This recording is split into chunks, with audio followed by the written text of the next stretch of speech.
Hello. The time has come. We're here. Oh, Finally here. Finally. Finally, Oh. after all this time, we finally continue this once and for all. You keep adding to it. I know, it's my own fault to blame, but still. How you doing this lovely evening there, Peach? Honestly, I'm very tired. I feel the same way, though I have different reasons. But fair. either way, I appreciate you being here, as always. Of course. I've just had weirdly enough, it's one of those days where I was like, man, I feel so energetic today, and I worked really hard. Mm-hmm. And then I sat down, and I realized how tired I was. And I was you like, just kind of right. crashed. Just kind of crashed. Now I'm just kind of chilling. Yeah. I mean, I figured this would be a good time to just chill and talk rather than actually play a game. Yeah. And if the case helps, we could do like a spin around version of this where we could just be like, nah, kill him, yeah, friend him, kill him, whatever the case may be, but still. Yeah, you lead the direction, You're sleepy sheepy, I see. Very. We don't have to make it too long like we did last time, whatever the case may be. And if you wanted, we could switch it up, of course, but... Of course, I'm already comfortable in my seat. Fair enough. And I have my wiki here this time, so I can actually look up in case I need to get more details on some characters that you may or may not know.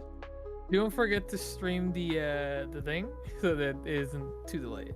Yeah. I'll do that right now. Stream as in, like, stream it to you. because I'm streaming right Yeah, now. yeah, already. yeah. As, like as in, yeah, so that I can see it in real time. 'Cause I watch it from your stream. It'll be delayed. Yeah. Fair enough. Fair enough. All right. Without further ado, we're probably going to start with a character that we may not know already. This is. Let's see if we can find him here. Aragon from Danny Phantom. Yeah, well we can't, but kill him again. Kill him. I mean, to be fair, he does try to take over the world and like force a Well, we marriage can't to kill somebody. him. Assuming he's a ghost if he's a villain from Danny Phantom. Yeah, generally. I mean, you can trap him and whatnot, so you could put him in some sort of loader season machine, but we could also banish him to Detroit. Who knows? Banish him There are some cases where we can kill a ghost per se. How so?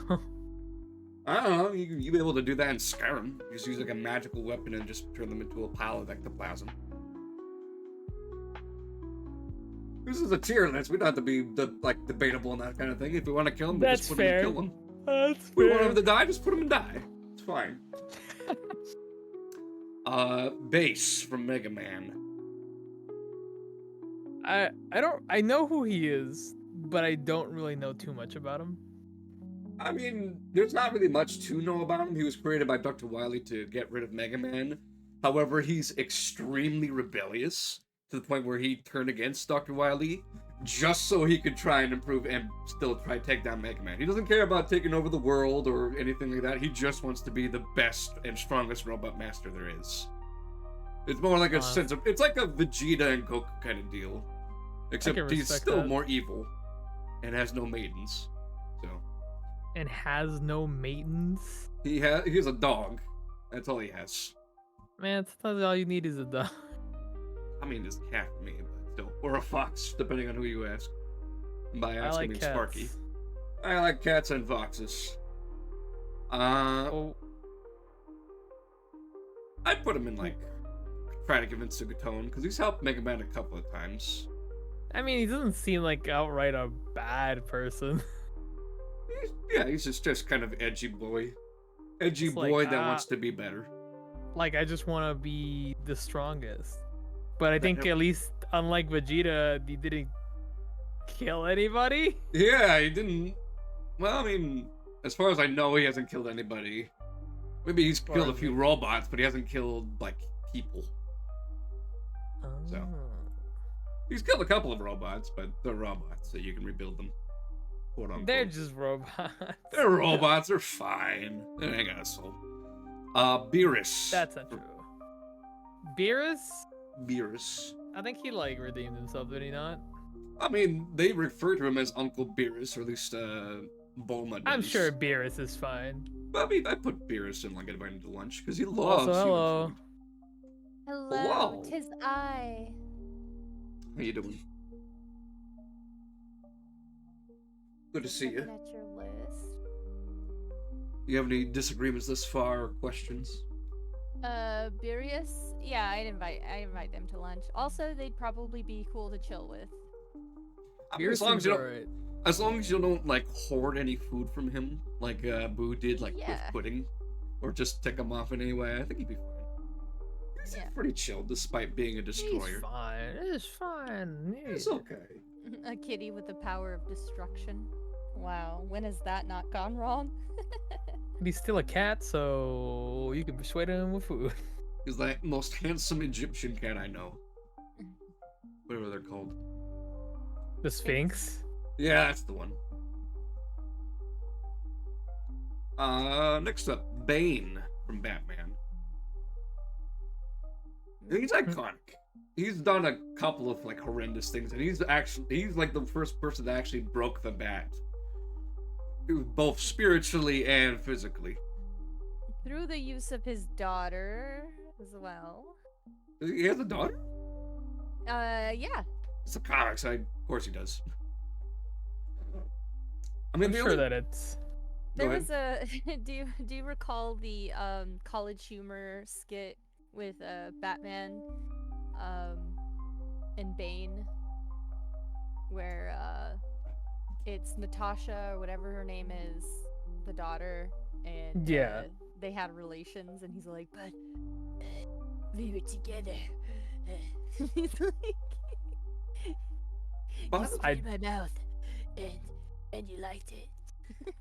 So weird. I don't can't s- remember this I too can't well, say I know what you're but talking about at all, but I will. take your word for it. I'll send it. It's kind of ridiculous, but I may. it's from adult humor, so I would expect nothing less. Yeah. Or college humor, that is. But aside from that, I'd probably put him in a low So, sugar machine just because. I have a Go ahead, you have a hot take? I have a suggestion. Yo, what's up? There's a whole comic, if I don't remember. I only know this because YouTube likes recommending me knowledge about things that I don't really care about, but Comic story I and d- stuff. I end up knowing them. Mhm. He like ends up like kind of redeeming himself in one of the stories, and I'm like, I'm down with that, you know? I mean, he kind of Yeah. does the same thing in the games, in the end, I anyway. found it. Very good. I found it. I'll send I, it to I you. probably won't show it on stream, but I'll take a look at it No, no, no. afterwards. It'll So, what'd be you say? You put him in like pardon but keep tabs? I think we could put him in a pardon but keep tabs, you know? All right, I can think that. The big thing is, the winners don't do drugs. Okay. That's what I've learned from him anyway. Unless they're free and you can sell them. Alright, No. perfect. No. Bluster Kong from the Donkey Kong Country TV show. I don't even know who that Is he the foppish one? He's the one who's like, yes, Bluster's bell works with all my You know, I mother's don't- money Yeah, and he's the whatnot." foppish one. I don't even know what you guys are talking about or what the word foppish means, but I could just look at this guy and be like, yeah, that guy would be foppish. I don't Yeah. even know what that means, but he is foppish, alright. Yeah, he's a fop. He's basically like the smug, like cowardly and like rich rival to Donkey Kong. He's not a villain per se, but he is like constantly trying to like one-up Donkey Kong in terms of his relationship with Candy Kong, who they both have a huge interest for, and he's done various things throughout the show to like cause issues and whatnot. He's done a couple of good things too, to be sure, and his song Leo Luster is magnificent. But aside from that, he's just kind of a pathetic wimp. So, I'm convinced to atone. I'd probably do the same thing. Foppish, concerned with one's appearance in an excessive way. I mean, there is a little episode where he like has a gigantic pompadour that like hangs over his head because Candy quote, he's not hairy enough for her. It's a bit weird. Sounds like mostly a in the show. skill issue to me. Skill issue indeed. How you doing there, Bees? Good to see you. By the way, Saber, before I forget, do you have your Twitch on hand so that way I can add you to the title since you're joining Yeah, us? let me pull that up for you. Well, it reminds me we should play Valheim sometime, but I need to get in touch with Johnny and Heist off in that regard. Alright. Also, pay no mind to the current state I am in. It's fine. We're fine. The only thing is I have a bit of a stuffy nose, but I'm still talking anyway. Brian from Tekken. I forget what his full name is. Brian? Oh, is that crazy guy? He's the guy who throws like a huge like wrench or like pillar of. Isn't he like some kind of android? I don't know if I'm right or wrong with this. I think he's a cyborg. Yeah, it's like a cyborg or something. Yeah. He wants to become the most wicked and powerful being in the world, and he has this personal vendetta against Yoshimitsu, who's like the weird cyborg ninja that talks funny. Anyone who's not a friend of Yoshimitsu is not a friend of mine. Yoshimitsu's Chad, a very weird Chad, but a Chad run nonetheless. So I'd say put him on a Lotus Eating Machine. Alright. Leave him in there forever. You know, what's weird, but Brian kind of reminds me, he kind of looks like one of the last artificial humans in the original Blade Runner. He's just like, I don't know why. I think it's the shirtlessness and the white hair. I mean, in I the don't- more common games, he has like a skull bandana that hides his face and whatnot, and has like a big leather coat. But yeah, he's kind of a he's like the adult version of a gremlin that just wants to cause chaos. put it Chaos. bluntly. Chaos. I don't think I have a Jevil in this Oh. section. Unlimited chaos. Sorry. It's all good. It's all good. We all wish we had unlimited chaos. Cats do. Let me know if you. They get just your- do by default. Cats are just like that for some reason. And like I said, let me know if you send me your Twitch URL so I can put it on the stream too. It should be I the A same, lot of already people isn't to it? check out your content. You're a streamer just like the rest of us. I One don't of stream us, very one often, of us. but when I do, I'm with friends. Yeah. Is it Asriel? I think this is the guy's name. Who? I don't know who that is. What monster is that? Who is that? It's another character from Tekken. He's like the creator of the Devil Gene. I'm trying to find his name here. You see, He bec- looks like a cross between Azazel, Devil that's Joe and the a name, Nergigante. He's a big Egyptian dragon boy. Egyptian dragon boy. Okay. interesting. Tell me a little bit about him. I mean, what more can be said than he's just a giant demon that wants to destroy the world? He's the main reason why the Devil Gene exists, as he spread it out throughout history, starting in like ancient Egyptian times based on the clothing he has. But his first appearance was in Tekken 6. That was he was awakened based on a war that Jin Kazama made after he inherited the Mishima Zaibatsu, just so he could take him down to get rid of him once and for all. So basically, he I- was Seems in fine. prison, but then they figured it might be best just to get rid of it entirely. He seems I- fine. I have a question. Go ahead. Because of as what was his name again? Azazel is a very Azazel. Can I say Azazel? Is Azala. that word? Azula. Arugula. Because they have the gene that perpetuated the Tekken kind of canonical, like, you know, what is it, the demon drug or whatever The demon gene, I think. gene. Is it the Devil Gene? The demon genes. So The if- Devil what if- Levi. what if you put him into the Lotus Eater machine? Because we still want future Tekken. So we could probably put him into place where he won't bother anybody, but we can take him out when we need him. But here's the thing. You don't really need him anymore, considering that you have, like, Kazuya and Jin, who could just Oh. transfer the gene just by giving birth. Well They can then, give birth? Plus, Kazuya... get rid of him. Kazuya basically, like, absorbed Azazel into him anyway. So... I didn't even know that the Kazuya and Jin can give birth. That's like a new thing to me. Yeah, just How do you think Heihachi did it? How do you think Jin showed up? They gave birth, I guess. Empreg.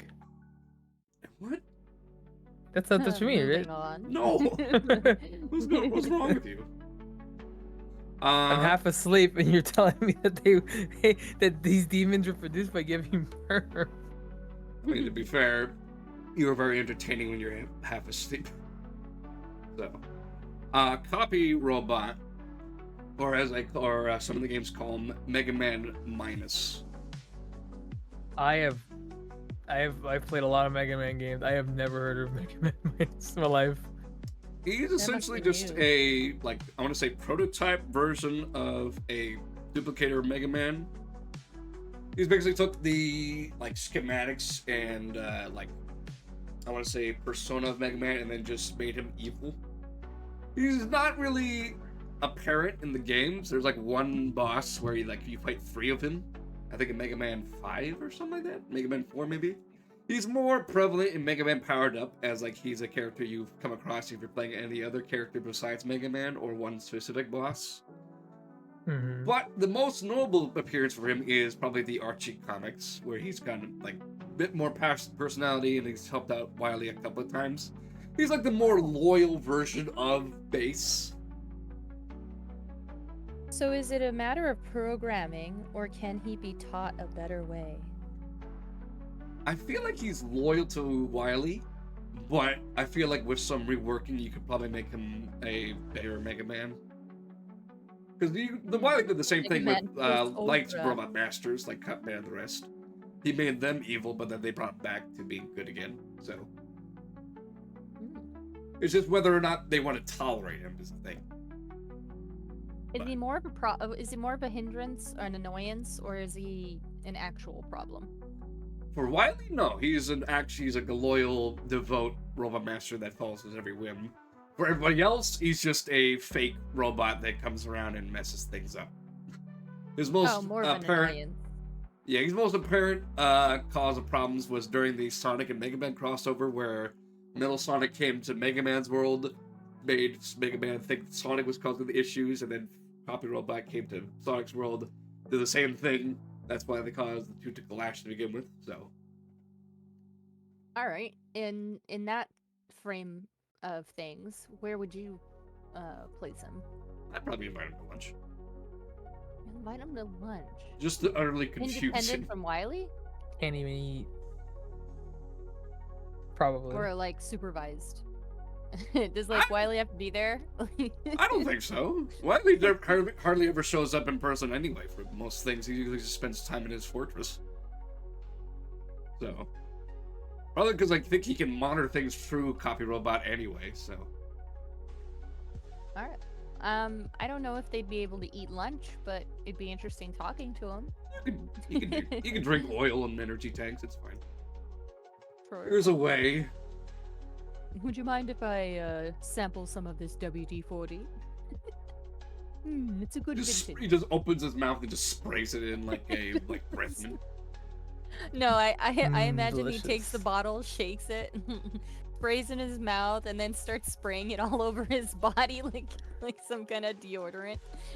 I'm just going by what it shows in the Mega Man OVA, where it's just like using chopsticks to like eat health pellets and such. If you've not checked that out, I would highly recommend it. It's very cheesy, but also very entertaining. Speaking of copy robots, so this one's a lot more complex. This is, I think, CyberX? Or Copy X from Mega Man Zero. Ah, a beloved childhood game. I figured you would like that one. That's why I included some characters here. Yeah, You I probably guess know the more next about it one than I over- do. I'm guessing the next one over is also Mega Man, like related, because I think I remember Yes. fighting. Different franchise though. Okay. That one I'm more familiar with, but Copy X, also known as Master X, he's a clone of Mega Man X and the ruler of Neo Arcadia, created by Cell in order I to love replace the Neo original X Arcadia. after the latter's disappearance. Although this guy lacks any like humanity X had, and mainly wants to eradicate every living Reploid existence, calling them Mavericks. So anyone who opposes them dies or gets attacked anyway. Huh. He also has a cool gang of fans. Like I said, Peach, you probably know more than him, so He has If you- Harpooya, he has Phantom, he has Leviathan, I think was her name, and Wow. Fenrir. Comes with his own cheerleading squad. Yeah, Wow. the cheerleaders are cooler than Goals? him, to be honest. Hashtag relationship goal. Harpooya is the coolest one in my opinion out of the four, but either way, I think I'd say kill him. Just straight up kill him. just I straight think up it's kill for him. the best. Not I think banish him to killing him is for Detroit, the just- best. Just kill him. This No, thing just gotta just die. straight up send him to die. Yeah. Retire, or I think they say retire. I think in Oh. in Mega Man, retire them. He's gotta retire. End their life. End it miserably. Can you put the retire in quotations like this thing? I love when Yeah, there you kid friendly go. things are like, "Yeah, let's make up a word for kill. On alive. like He was sleepy, so sleepy. He went Like in to a Yu-Gi-Oh, farm I think. upstate. I remember that they think in Yu-Gi-Oh they just used to straight up kill people, and then No, they said it was they banished him to the Shadow Realm. yeah, Banished- no, Look at banished to the no. Shadow Realm. So Jimbo. originally, I think in the manga, they would just straight up kill people, but I think Yeah, I they were do like, remember that. Yeah, they're this like, is we right. need to find a way to make it kid friendly for everybody. What if we damn him to what if we damn him to hell eternally? Wouldn't that be great? That's more kid friendly, I But think. most of them are bad guys anyways. Yeah, it's fine. That's what I don't want to do when it comes to like, I don't want to kill anybody, but I put them in the Lotus Suit machine so that way they can just sleep peacefully in their own pleasant dream, never to wake again until they expire. I'm a good I don't know what person. this guy is, but this guy just looks like a buff version of the little like helmet Yeah, dudes. the little minor. Yeah. This Walker is guy. Bon from the Tron Bon family from Mega Man Legends. I don't This even is- know anything about him, but based on his appearance, I think we'd be good friends. Yeah. He's a baby. Yeah, we'd be amazing Oh, friends. he's a bestie. He's a very big baby, and all he says is Babu. But he's a good boy. He's very Bada loyal boo. to his family, very caring. He helps out a couple of times, but he's nearly indestructible. He fell down to a pit of lava and ended up still okay, so I'd say I put him in bestie tier. He's Yeah. Yeah, of course. a good I'd boy. hang out with that guy. Good boy. Do you guys like vampires? Yeah. Yeah. And then you're gonna love Dimitri from Darkstalkers. And like all vampires, Dimitri's main goal is to rule the world. Or at least the vampire world anyway, or Darkstalkers world per se. Oh, so he's a Ventru. Pretty much. Are you familiar with the Vampire the Masquerade Bloodborne kind of like the I know very families, the little about vampires? Oh, I know Masquerade? about it, but I Yes. do want to play it. I yeah. I've have seen the some game. playthroughs of it and You want whatnot. it? I heard it's amazing. I'm trying to find his page here. I can't find it anywhere. Oh, there it is. Basically, his main gimmick is that he loves young women. So one of his moves is he literally throws a Pedo. rose at his opponent, turns them into a beautiful young woman, and then feasts upon their blood until What? they're like a husk. Like this is like reverse Wait. Tuxedo Mask. What? I'll show Wait, you. so- I can show Wait, you. he just transforms his opponents into women and then he Yep, sucks he their just blood? gender bends his opponents into women and then just feasts upon their blood. Peach is like, can I Wait get a one minute. Of Wait a minute. No one told me about this HRT therapy. What is going? those? What in the Deus Ex Machina is this? I'm gonna see if I Amazing. can try and bring it up. Technology is here. amazing. What kind of flower is it? And where can I get it? It's a rose, and you'd have to ask him for permission. Although he'd probably use it on you, and then you'd die. It would be a delicious death. I'm gonna see if I can find the moveset, just so I can show a gif of what it is.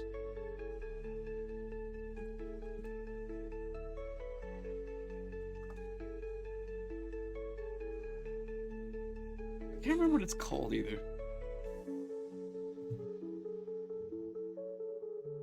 How the f am I This supposed guy to wants go to take work over in- the world. Like that's his only motivation. Everyone wants to take over the world. I'd say feed Yeah, him he to just the throws a Lotus rabbit Eater rolls at machine. you, and then just sucks your blood, and then you die. That's basically Yes. what it is. Before we put him in the Lotus room. No, go ahead. Give me a debate for that kind of thing. Before we put him in the Lotus room machine, we need to learn about him, and then we'll put him in there. I would agree with you. Yeah. I mean, I like vampires. There's not enough information about this. I guy like other than- free HRT. He's not the worst character in the game, like in terms of like villain, but he's a notoriously evil person. So, what are we saying? We say like invite him to like convince him to tell him, invite him to lunch, what kind of thing? You know, there's plenty of other vampires that have made a name for themselves. Alucard Yet I being have one not. of them. You know, if he really wants to take yet I over have the not world, heard- he literally could just start up his Yeah, I don't his own see- hormone this guy's the therapy most- business. Either this guy's the most laziest vampire there is, or He he's could just not just- trying. Like, Well, he just doesn't not want to. He succeeding. wants to take over the monster world per se, not Earth. He wants to take over Makai, which is the monster realm that Monster they Earth. are from.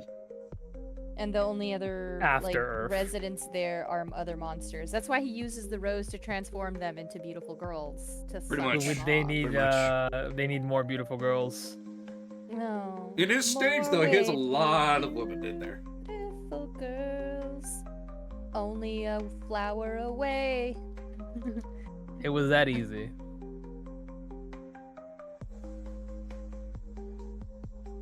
So where do you want to put this vampire? Okay, just put him in the Lotus Meteor Machine because it's for the good. It's for the Yeah, this guy wasn't even trying that hard. His bar It and his standard was set way too low. Yeah. Just put him in some place where he can actually succeed for once. I mean, he In his dream. has 40 women in his castle. So, He's got a harem. a harem. pretty much. A harem.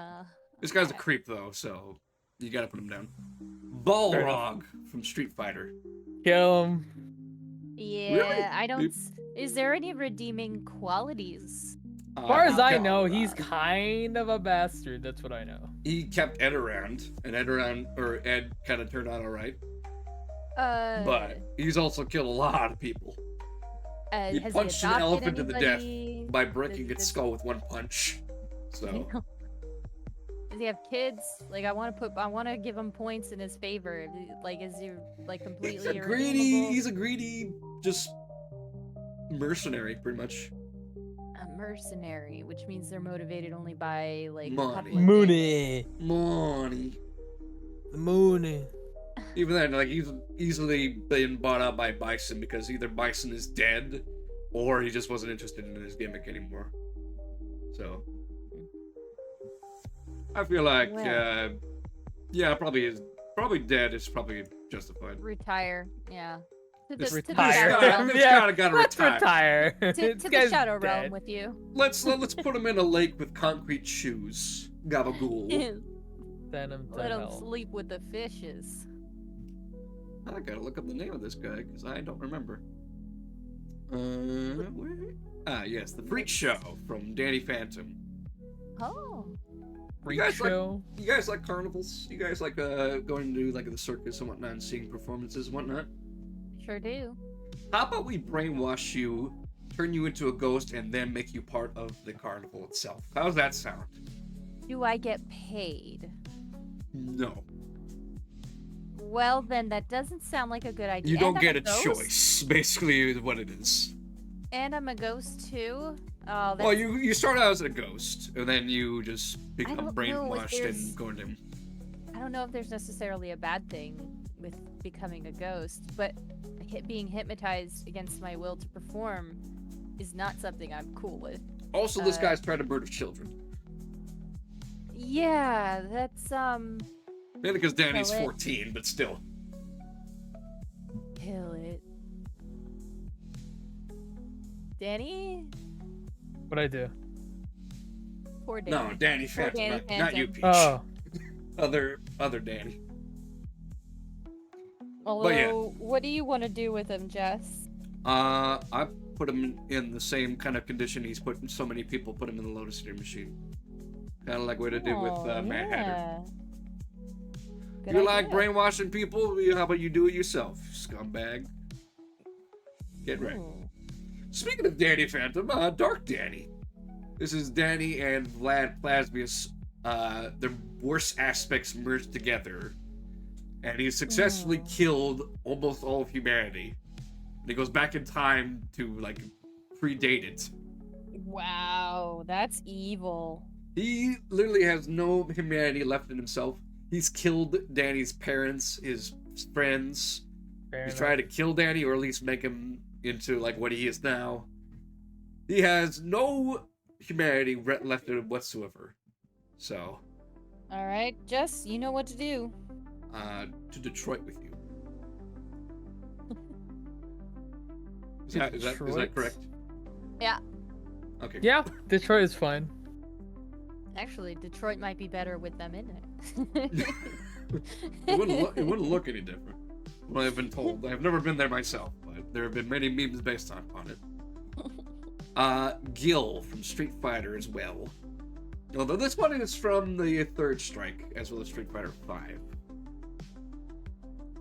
He is basically like a self-made messiah.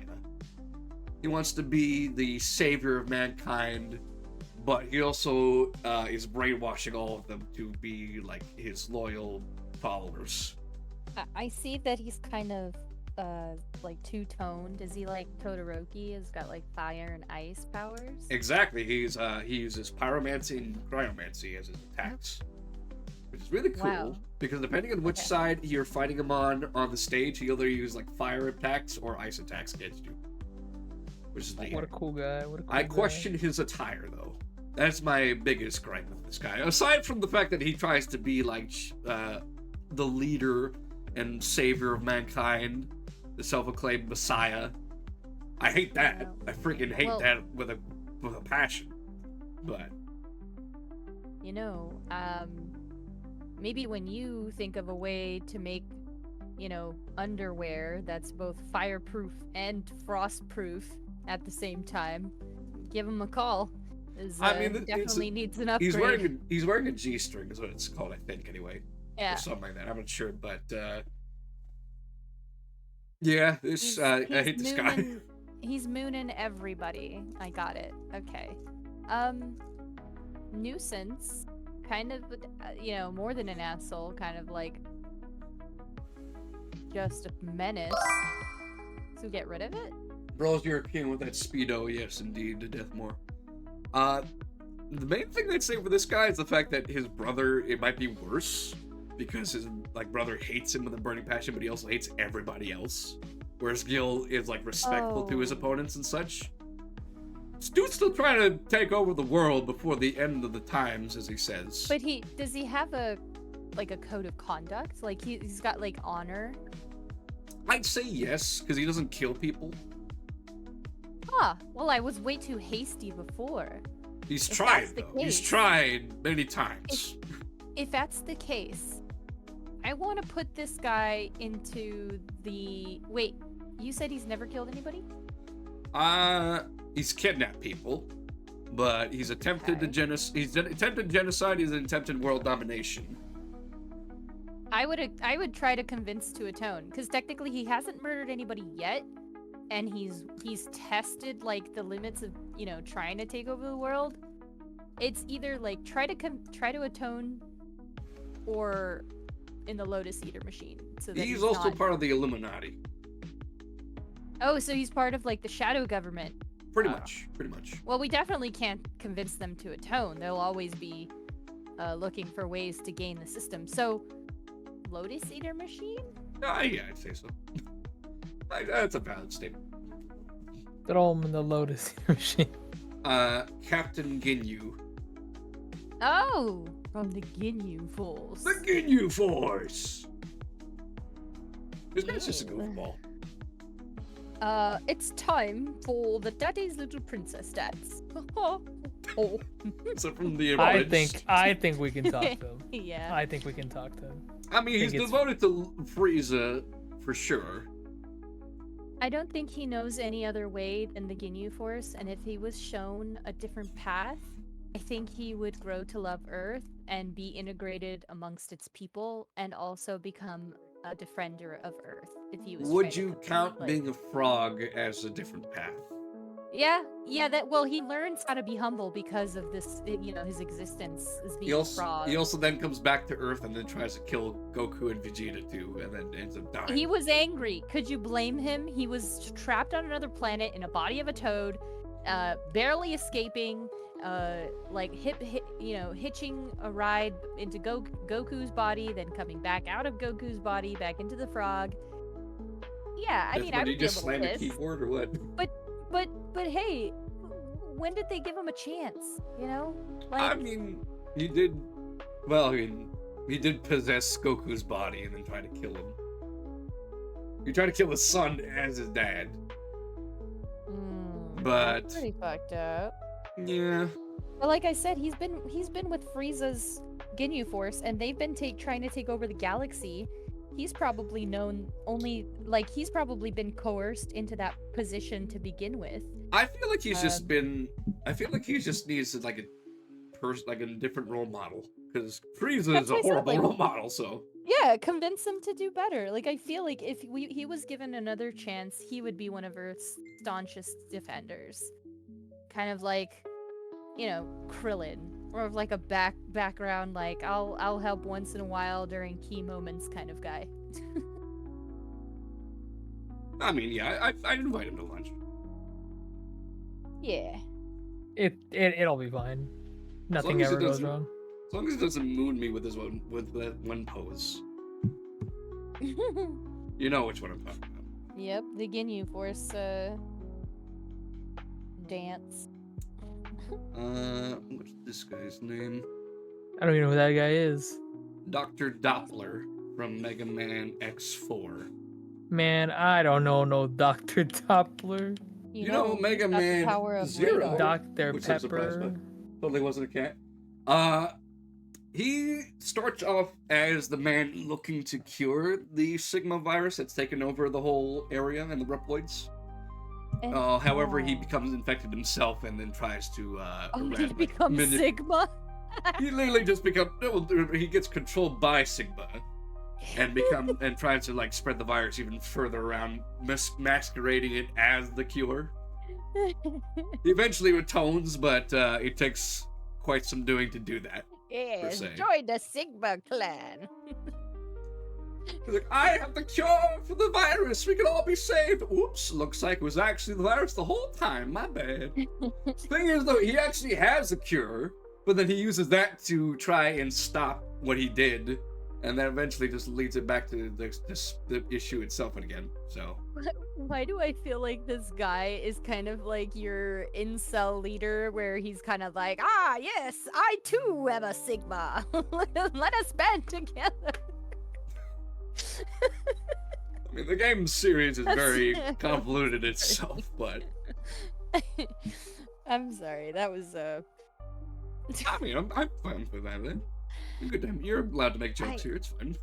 honestly, I don't know where to put this guy. Has he killed people? Is he? Let me see if I can try and does look he him up, have- because I do have the villain wiki here I can inspect to be sure. Unethical experimentation, terrorism, conspiracy, corruption, attempted murder, and attempted world domination. Oh, so no murder on the list yet, but he has attempted it. I mean, I feel like Ginyu's killed people. Although, like, are you talking about yeah, this but we Dr. forgave Doppler? him. Yeah, that's true.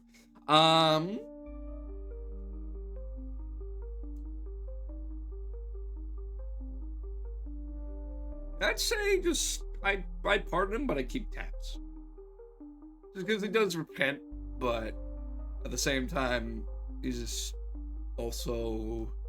Yeah, I but he would, dies at the end per se. So I would relegate him to the forecast. Like his sole purpose as Dr. Doppler will be to forecast the weather 24/7.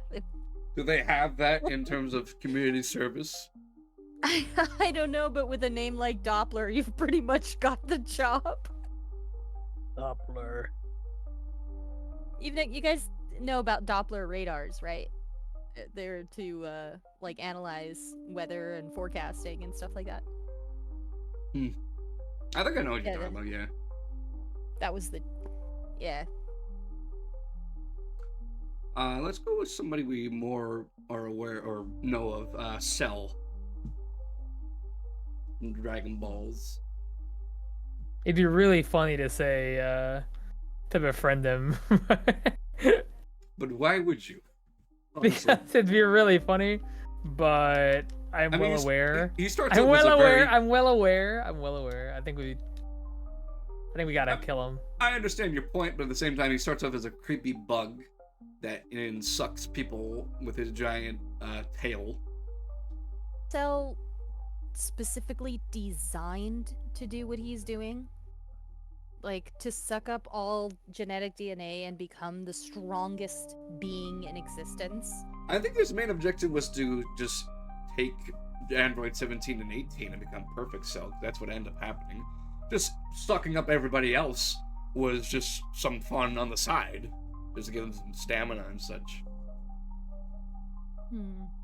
But he is an experiment. That he does kill his own creator too. So I think anyway. he's an experiment that's either gone wrong or is doing exactly as he was created for. I think he's doing exactly what he was created to do. He just wants to be the perfect creator or like organism known to man. I feel the power of two hands.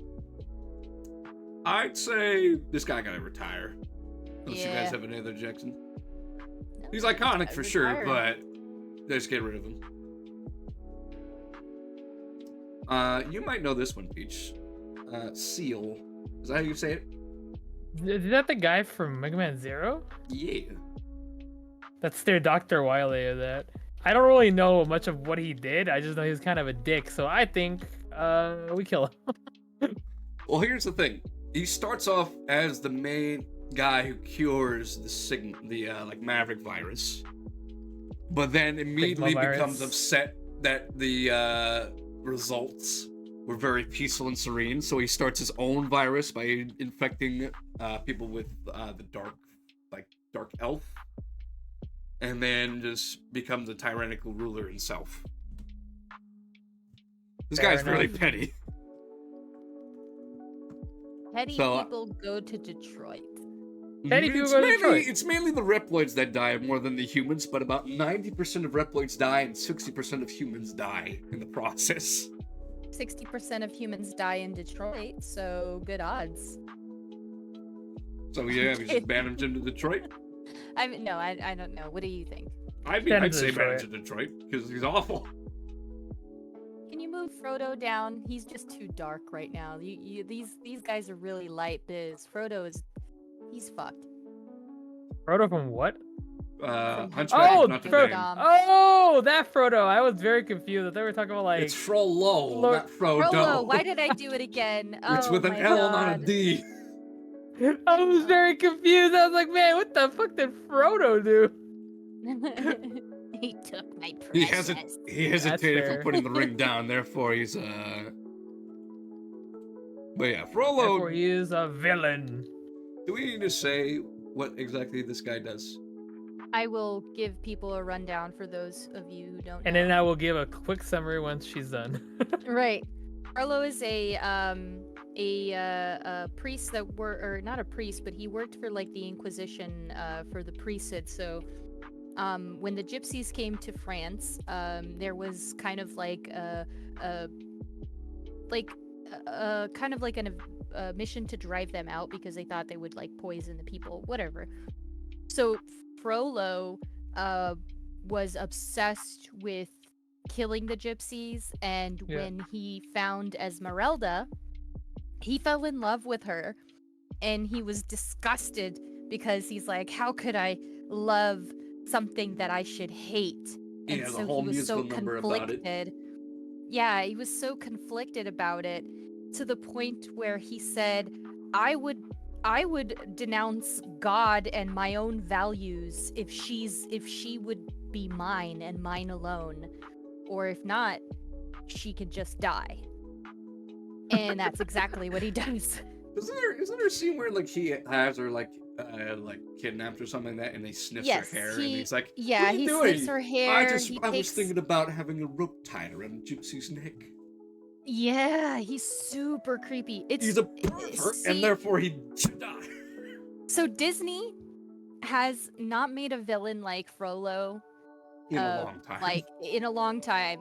He's up there with like priest pedophiles and like just devious people who hide behind positions of power to exert dominance over a minority. It just speaks to all of that is just so oppressive, and this guy just needs to die. Honestly, to be he needs worse squashed. than death. He needs to be Is there squashed a- like the bugs he squashed in. Is there a concrete. reverse like Lotus Machine, where instead of like it's their wildest dreams, it's like their nightmares Detroit. come to life. Detroit. Oh, I guess Detroit is probably the only. We I don't, in I sum- say in it's still not summary- good enough. in summary, this man had the most like weirdest reaction to like a boner anyone's ever had, and then he said, "All right, I have to I have kill to now." burn down all of Paris just to get rid of this urge. Just burn down all of Paris, just because he was horny. Ah, oh my God, dude. This body of mine, I hate Gypsy so much. Bring her to me, and then bring me alone. There's one thing I hate more than a person who abuses power in the church is a pervert who abuses power in the church. Right. Oh, so disgusting. Anyways, awful. yes. Thank you for bringing Crash. Frollo into this. I think he deserves to be on He this. deserves to evil- be mocked for what he's done. Yeah. Haha, Evil what a- Crash. What did he ever do except be Crash, but not? He ate 2 birds and also kidnapped Nina Cortex. We eat birds all the time, so that's fine. That is true. I mean, he's essentially Crash, just very untidy. Like he literally his shoes are like poking out so you can see his grippers, and he's just very like edgy and malicious. But you know, I'd say I could invite him to lunch. It's not that bad. It's not that bad in I'd be okay- comparison to I'd the be okay characters with I've him. seen from the franchise. Jess is like, I could fix him. I could would. fix him. I could. can. I could try. You never know. You never know. I just wish my That- thing was smaller so I could see all this progress I've made. You've made quite a list. I've made quite a list indeed. Cooler from Dragon Ball. Cooler ain't cool. But He's Frieza's Uh. older brother, who was neglected by his father and got really upset about it. Well, obviously he's Daddy Daddy's little issues. princess, so this thing's got to retire. Right? I That's the mean- spell. Yeah. He did die and then became like a cyborg and made a bunch of metal hymns to get rid of Goku and the gang. Wasn't Frieza also turned into an android? Yeah, and he got freaking after- diced and sliced by Yeah. Future Trunks. At least with him, he was actually able to keep alive for a period of time to be an actual threat. Yeah, but he was cowering the entire time. Like Oh, that's after right. Yeah. He was so scared after that fight. Yeah. He didn't wanna fight him anymore. Cooler is just Frieza, but just petty. Because, And with a big ego. I mean, the only reason I know about him is because the Dragon Ball Fighter Z is a character you can play as in that one. And, forget what his name. Lytharo showcases him quite a bit, or rather, his friends do. So, I'll be right back. I gotta grab more water. yes, please hydrate if you can. I'm gonna do that. He's right now. dangerous. Kill him. I'll be back. Yes, kill him. I'm not gonna Yeah. banish him to Detroit, but I'll just put him to retire. Make Crash. Hmm. He's Crash, but not. He's actually based on a Japanese toy that was very weirdly made, and people liked it, so they made it into a cameo character. So You're is right. is he a joke Crash, or is he Yes. just opposite? Okay, he's a joke. I'm gonna say he's like Evil Crash, because Evil Crash is literally just Crash but evil. Whereas Fake Crash is he's just kind of there. For the main part, he's either Okay. just chilling, or there's two cases where he was actually a villain. One case where he was brainwashed.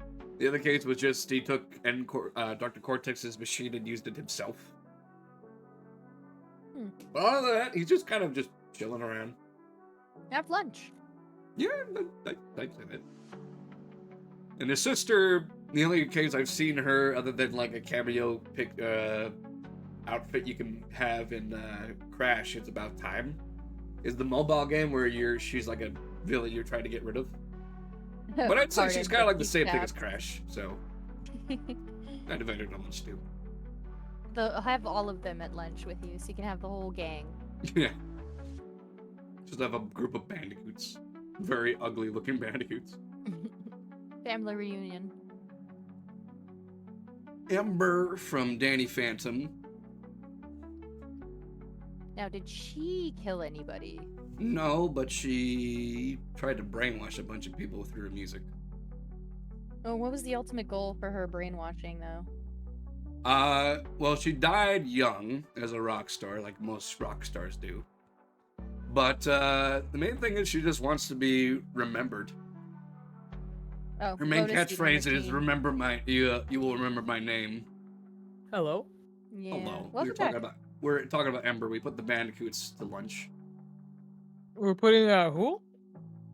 All the Em- bandicoots are out to lunch. all the Okay. bandicoots are out the Who are lunch. we talking about now? Ember McClain. McLean? Yeah, McLean. Oh, I can't even look at this character correctly anymore. Why is that? Oh man, I can't really talk about it because it's kind of. Not safe Okay. for work. Oh, okay. First of all, let me just say that it's not safe for work, not for the reason that you think. It's really fucked up. I will only slightly, kind of vaguely say it. I listened to a lot of stories from the internet, and there was a story about a something that happened. I don't know where. A shooting, and I'm just gonna say that it involved this character. Oh no. Yeah, it was kind of insane. Oh, famous last words. Remember me. Oh my god. It was a wild like crime case. I'm still kind of like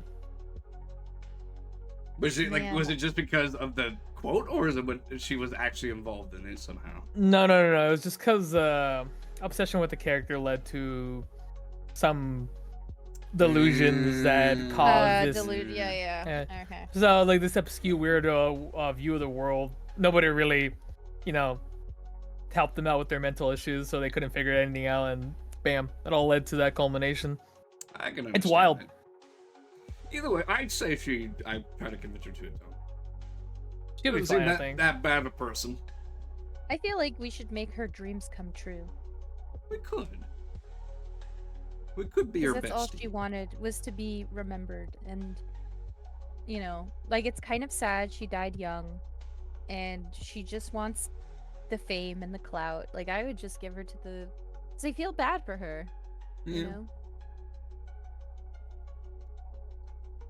Could we be your bestie? Or we should just keep it to try and convince to atone? I don't know enough about her. I would only say as far as like what I know about her is that she just deserves a chance to be happy. Yeah. I think I could content with leaving it at that. Let's talk about Frieza. Kula's younger, The more snottier popular brother. version of Cooler. He's definitely not cooler. I Or Frieza. I don't mean, know. Frieza's. No, I meant Kula's definitely not cooler. Oh, yeah, He's- that makes sense. But yeah, he starts off eradicating planets and dominating them left and right, and then eventually he dies and becomes an angel that helps out Goku and the rest to help with the Team Universe 7 tournament. Or the universe tournament that like either you lose and your whole universe gets eradicated, or you win. Yeah, that was when Beerus is introduced. I find like he's developed throughout the stories or episodes or series of Dragon Ball, but not by much. He's extremely petty or extremely pompous and confident over himself. And then like there's time and time again where he like literally like backstabs Goku and the rest. So I think he's still pretty evil. I think we should. I I- feel like we should put his head in a jar and study him. okay. That's just me. I'm just gonna go abridge that down to Lotus Eater Machine. We can study his whole body then. The Lotus Macheater, my memes. What? I don't even know what you're saying at this point. I don't know either. I'm losing my mind. Broly, Oh, big the boy. dude was just born like that, man. You can't. Yeah. I mean, he did Uh, spend his whole childhood, or rather, like his infant years anyway, in a pond next to Goku, who would constantly cry and keep him up at night in misery and anger. And the only reason he becomes incredibly jacked and insane is because Kakarot is mentioned. The only other way you can hold him down is just by putting like a brainwashing device on him. that's just sad. Dash, Yeah. I feel like he's just got the short end of the stick. That's I why feel like he kinda needs sympathize therapy. with him. He does. I would absolutely agree with you. I feel like He could didn't be have the I best feel like role he could be a model better either. person. I don't even know about the other Broly, that other spin-off or whatnot. You know what Staunton I'm talking about? Is it the movie? Or think so. or I think that's the only time he's really mentioned in the movie. I don't, gosh, somebody else would know. Been a while for me. Yeah, like Super Broly, where he's like, let me see if I can bring up an image here.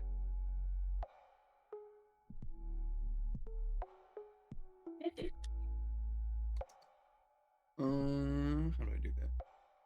There we go. Yeah, he just looks like this. But the majority of the time, he's just very, like, timid. He's like, he could be buff and whatnot, for sure, but the main time he's just usually in control because of the necklace he has. But then once he starts feeling his his limitations be broken and whatnot, he just goes super berserk. In that regard, I just feel bad for him. Yeah.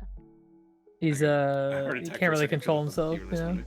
Yeah. He's But for this dangerous, one, but I think we can fix him. I could try and convince him to tone. I feel You know, like he I could do just better. think Broly is overstimulated and he just needs He needs to. needs a place to be less, he just He needs needs peace. we should vocal sim. He needs to play Yeah. some Kirby. That's what I'd say. What's the name of this guy? Dr. Regal from the Mega Man Battle Network. He's a Mega Man villain, so he's probably really evil. In terms of his, like, crimes, they're mainly based in, like, cyberspace. Hmm. Let's see if I can bring So his he's a I cyber did- terrorist? Identity terrorism, theft yeah. is a crime. I'm sorry, I didn't know it was a crime. He's the main Sorry, reason officer. in the, So in the Mega Man Battle Network series, there's a type of chip called the Dark Battle Chips that make the battle combatants really strong, but at the same time they make them really, really evil. So, and I don't want to. Actually, I'm going to go into spoilers anyway. He's the main antagonist's son, and he later ends up with amnesia and becomes like an actual like upstanding citizen. That's a nice twist. Yeah, I mean, he just loses his memory because the new life is a law-abiding individual working for science labs. Oh, that's just like the plot for Overboard. Yeah. Well, that's halfway to convincing to atone right Yeah, there. that's true. Then they starts out in 4, and then after his crimes, it looks like he committed suicide by like jumping off a building. But then he comes back, Holy shit. but then ends up getting amnesia and becomes a good person anyway. I feel like half the time there's like several characters in this list that get amnesia and they become a better person, and then somehow, some way, they become back to their old selves and are horrible. Weird. I recently heard that about Robotnik. With Like Mr. that happened Tinker. to Robotnik in the comics or something. In the IDW comics, yes, Mr. Tinker. But that's a different story for another day. This is a blame Goku moment. Oh, we're talking about Broly, yeah. But yeah, he just basically wants to make everybody and everything evil like him until that point. So I'd say you can convince him. slowly growing our better person tier rather than our let's kill this thing tier, which I'm happy about. The Empress from Shovel Knight. I don't know anyone's character. Ooh, yeah, you'll have to let us know. I mean, are you willing to play Shovel Knight? Because I could spin it, talk about it later. 'Cause it's kind of a big spoiler for this, but... Okay, well then, Jess, I would leave it up to your best judgment on where you want to leave the Empress. I'd recommend playing this game out myself, or playing this game if you haven't already. I would say it's complicated though, because the Empress isn't really the person, it's a thing controlling the person. That's why it's hard to say how to rank it per se. I mean, pardon them if they weren't under if they were under the influence of something else. Yeah, and they weren't totally irredeemable, and pardoning would probably be a safe bet. That's fair. I'd do that.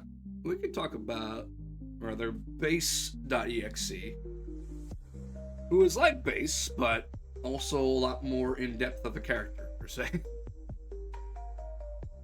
Mainly because he starts out as like one of the most advanced like cyber programs out in the cyberverse, but then later gets betrayed by his own creator, and then just has a ever-standing hatred for humans since then. Oh, Frankenstein story. I mean, kind of, yeah.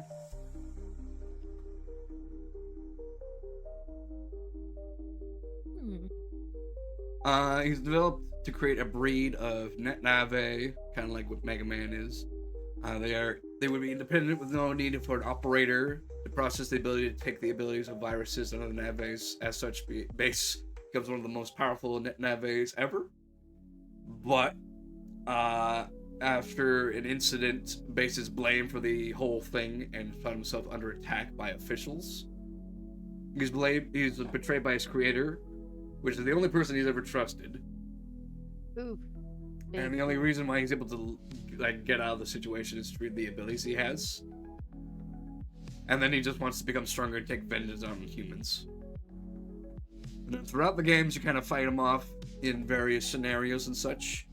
I think in the manga there is a lot more redemption to him, because he eventually comes back to Dr. Cossack and becomes a better person. But the games, he's just kind of like an antagonist that shows up and then tries to kill him. You're gonna fight me, Mega Man, and then he does all that stuff. Yeah, he gets like a bunch of different forms. I need to play the games myself to figure out this character per se, but I feel like I could convince him to atone as well. Just because I feel bad for him because he got betrayed. Yeah. So, it's not his fault. He's just got the wrong He's end of just the a stick. baby. He got the wrong end of the stick. That's all I gotta say. Akuma, Street Fighter. Oh. Akuma? Isn't he just like really evil? Yeah. Isn't he just like evil incarnate? Or He was. I don't know if he's. I don't know if he has a story behind him. He was a good person with his brother, Goken, and they grew up as like strong fighters and whatnot, but his father somehow disappeared, I believe. He went to go see what happened to him and eventually figured out the Satsui no Hado, which is what caused him to become what he is today. Let's see if I can find his story per se.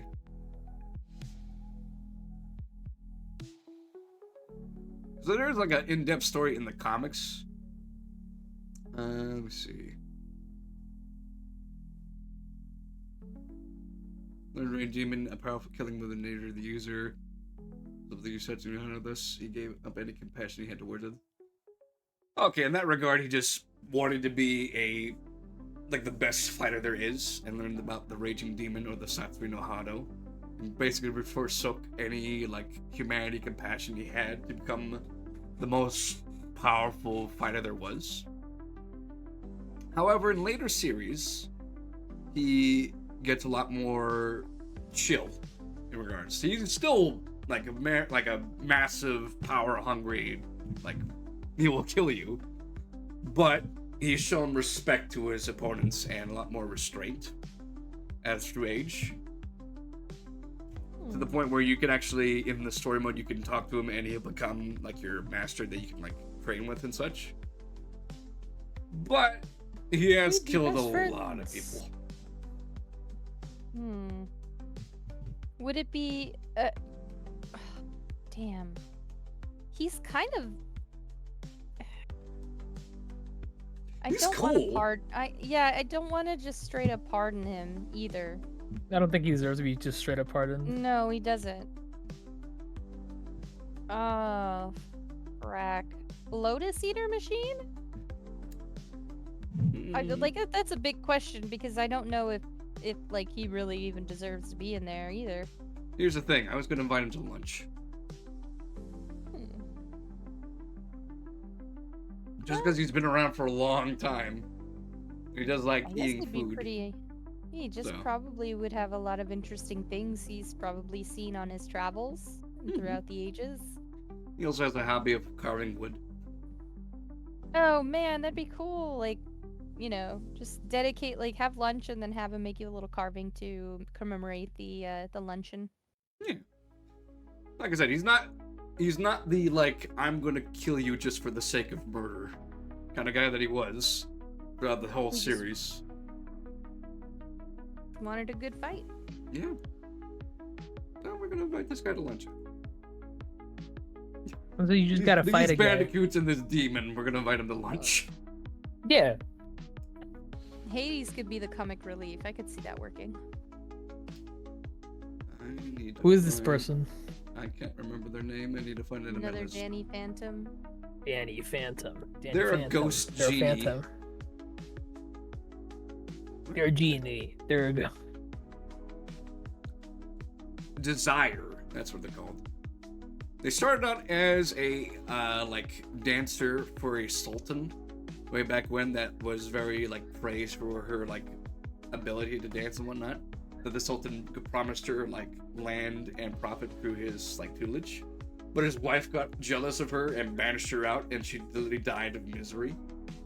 And now she's a ghost that wants to grant people's wishes, but regardless of what the wishes are. Which kind of causes chaos because that causes her to get stronger. It's such an interesting power. If granting other people's wishes makes you more powerful, but the only power that you have is to grant wishes. I mean, she's got other abilities too, like she can use ghost abilities per se. But her biggest one is Yeah, to be able it's to just- grant wishes. Yeah, I would find that, you know, kind of a backfiring thing if that was. If that It was the does only thing she backfire could a couple of times because literally Danny has like a thermos that he uses to conceal the ghosts. And he just says, I wish you were in this thermos. And she's like, oh, wait, shoot, no! Oh wow. Happens to her Shoulda- twice. should have been a ghost, dummy. Should have It's her fault that she died of misery.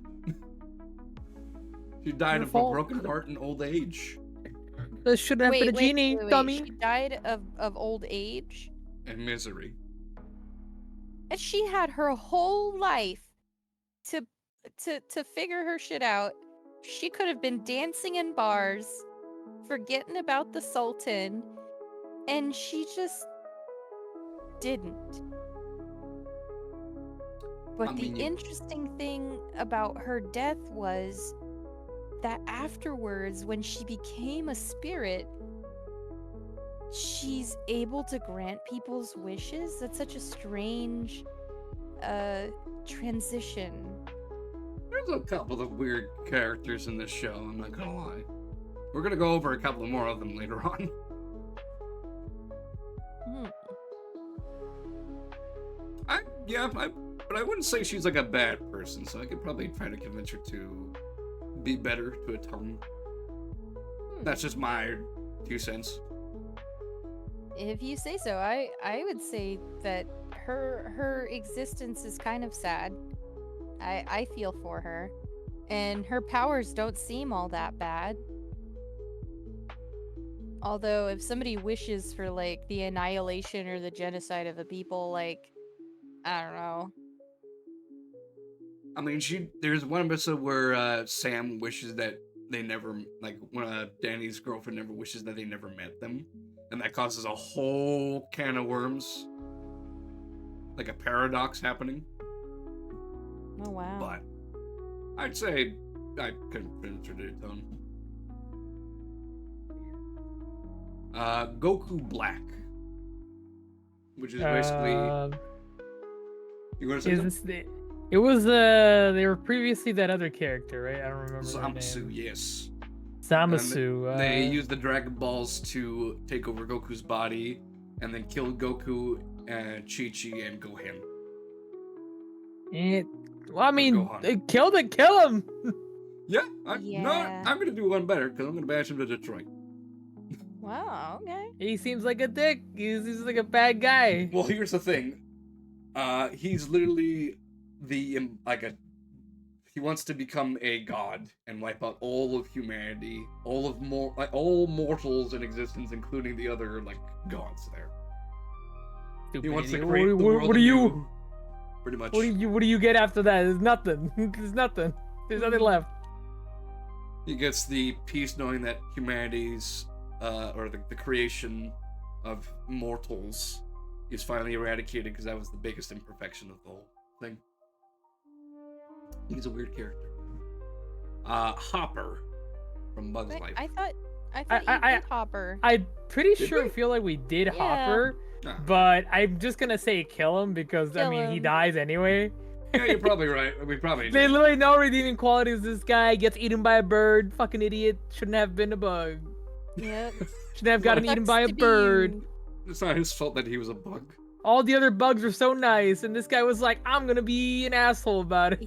You just happened to be the juiciest, bird. I mean, looking food to the bird. We did I don't know, like all the ants, all the other, everyone else was getting along, but not this guy. He's like, Yeah. I gotta be a piece of shit about it. It's valid. It's valid. I prefer Molt.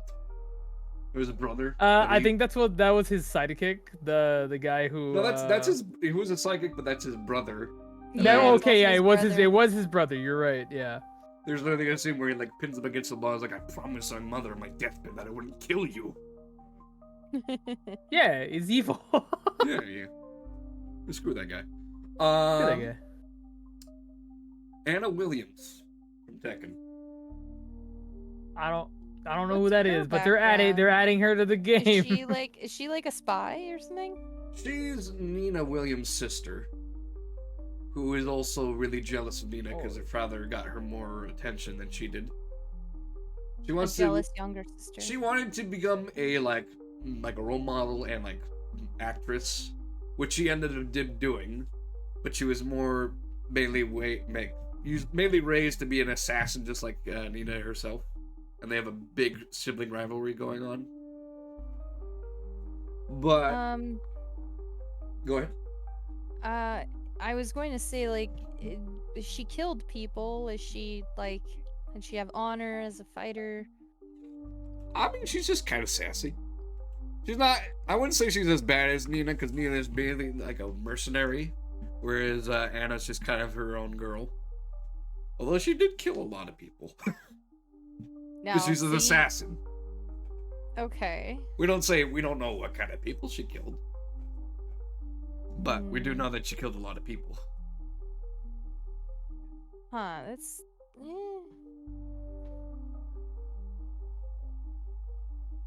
Don't know. I think we don't have enough information to judge. Yeah. I wouldn't want to condemn her to Detroit or retirement. I think to- pardon her will just keep tabs on her. You know. I would agree with you on I that. think that's how I'm feeling about it. Yeah. I mean, I don't think she's done as many malicious things as some other characters in Tekken, but she's not someone to trust per se. She is really good with a bazooka, though. Dragunov from Tekken as well. He's a Russian military commander. Is he also an assassin? No, but he does try to kill people. KGB. His whole moveset is like a snake.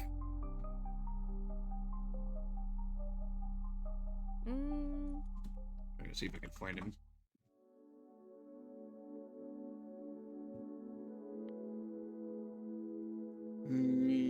Where does it say? I don't remember how to spell his name. Dragunov is a Russian name that I don't really know.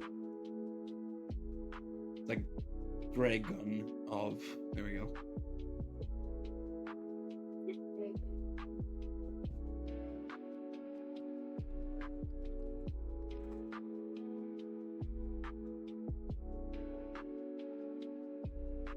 He's not here? He's gotta be I thought he was a bad guy. I'm pretty sure he was. Now I'm confused.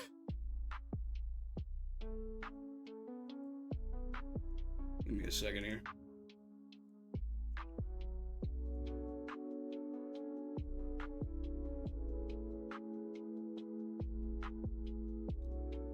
He's a member of Elite Special Operations Unit in the Russian military. Who sent to capture especially of interest in the Russian military, but failed to secure the organism in Russia. I mean, he's basically just like he's a Russian military mercenary per se. He's very emotionless at times. He's very mute. The only time he like makes sounds is like when he's attacking or doing a heavy hit. But other than that, the main side that he has is that he likes to make models of various vehicles and tanks. Oh man, I like that. I think there's one case where he makes like a model tank and then he runs out of pieces because they no longer were in production. So he just takes a piece of a like little Kokujin toy he has and puts it at the top. He just seems like he's a cold killer, but he seems kind of chill on the side. Lunch? So. Take him to lunch. He'll be fine. No, He won't die. Sorry, it took a while for me to figure out what to find this guy's like biography. Thankfully not. Our next one is going to be. I forget what his name is.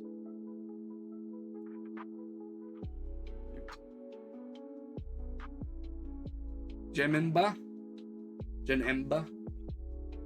Yes, thank you, Deathmore. Janemba from Dragon Ball. Deathmore, do you know more about Janemba than I do? Considering you know his name. But what I regard, or what I know about this guy anyway, was that he was a caretaker for a bunch of evil energy that was supposed to be like guarded, protected, but he got corrupted by it. And so he becomes a like malicious killer that wants to wipe out all of humanity himself. He wants to destroy everything per se. But eventually Goku and Vegeta fuse together and take him down, which brings him back to what he originally was. And he like just basically runs away. He's a bit of a strange guy, but I do know he's in Dragon Ball FighterZ, which is the main reason why I know about him per se. Is his name actually John Balaya? That's his original form, or his name is Janempa. Janempa? See if I can bring up a picture of him. Because it starts originally like this. The big boy.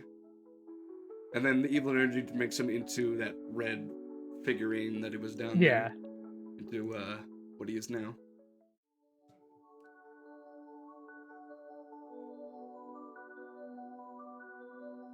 Kratos is a young ogre who is put in charge of cleaning the soul cleanser, neglect the machine that caused all the negative energy from the machine to explode and transform the ogre into Janemba. And then he tries to kill everything. So. He's basically the reason why he's evil, because he neglected to clean the soul cleanser, and that in turn makes him evil. But then he comes good again. Valid. I'd say I pardon him, but I keep tabs on him just because he seems a bit sketchy. He's a sketchy guy. He's just very. He went from being extremely fat to being extremely fit, though. That's the main thing. But Amazing turnaround, man. I don't know how he did it. Nah, just dark energy, I guess. I gotta get me some dark energy. Or no, not Dimitri. This is Jeddah from Darkstalkers. Another Darkstalkers character. I don't really know much about him. This guy's a demon. He's one of the main leaders of the monster realm. However, he becomes aware that there is no such thing as good and evil, and he wants to take all the souls of every living being, make it into a fetus of God, as it's called, and rewrite, just recreate the whole existence as we know it.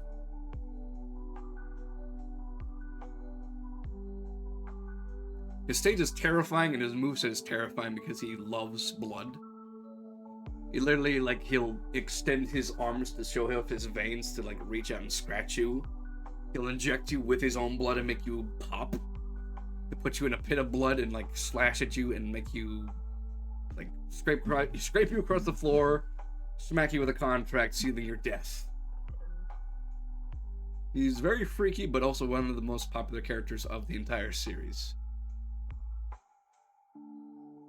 Sounds like a scary guy, you know? Also very gross. Yeah, pretty much. Scary, gross. Anything I'd else? say banished to Detroit.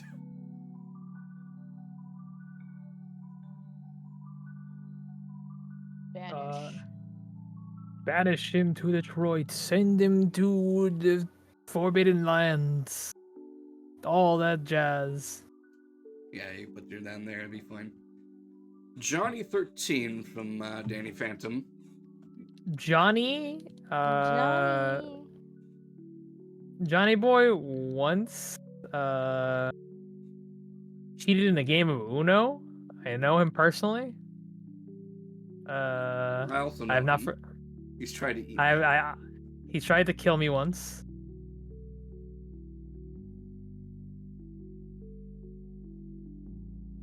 I would say he's not the worst character in the show, or he's not the most evil, because essentially what he is a biker with bad luck. He was riding a bike with his girlfriend, and they both end up in an accident. And because they died, they're both stuck together as soulmates, which is both sweet and tragic at the same time. Yeah. And the only reason why he's a villain is because he's being forced to do so by other higher beings to try and get rid of Danny. He's a ghost mercenary. Essentially, yeah. But the main goal is just he really cares for his girlfriend Kitty and just wants to be with her, send her back, or to try and undo what he did.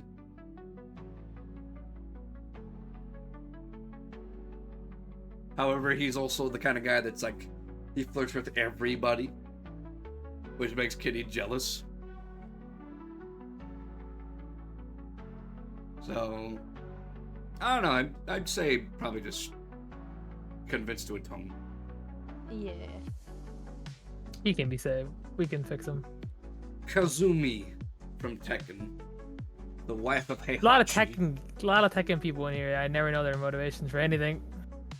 I mean, I do, kind of. Well, it's good. Somebody knows.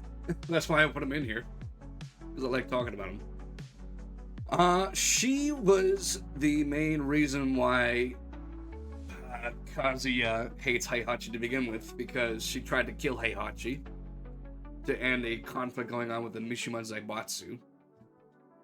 She's revealed to be a part of the Devil Gene, and Heihachi is very reluctant into fighting and killing her, but he has no choice to do so. It's kind of tragic, really, because she starts off as a character that's starts Heihachi out in a good path, and then ends up becoming one of the main reasons why this whole conflict starts off to begin with. But I also say that she's also it's hard to describe because let's see if we can find her.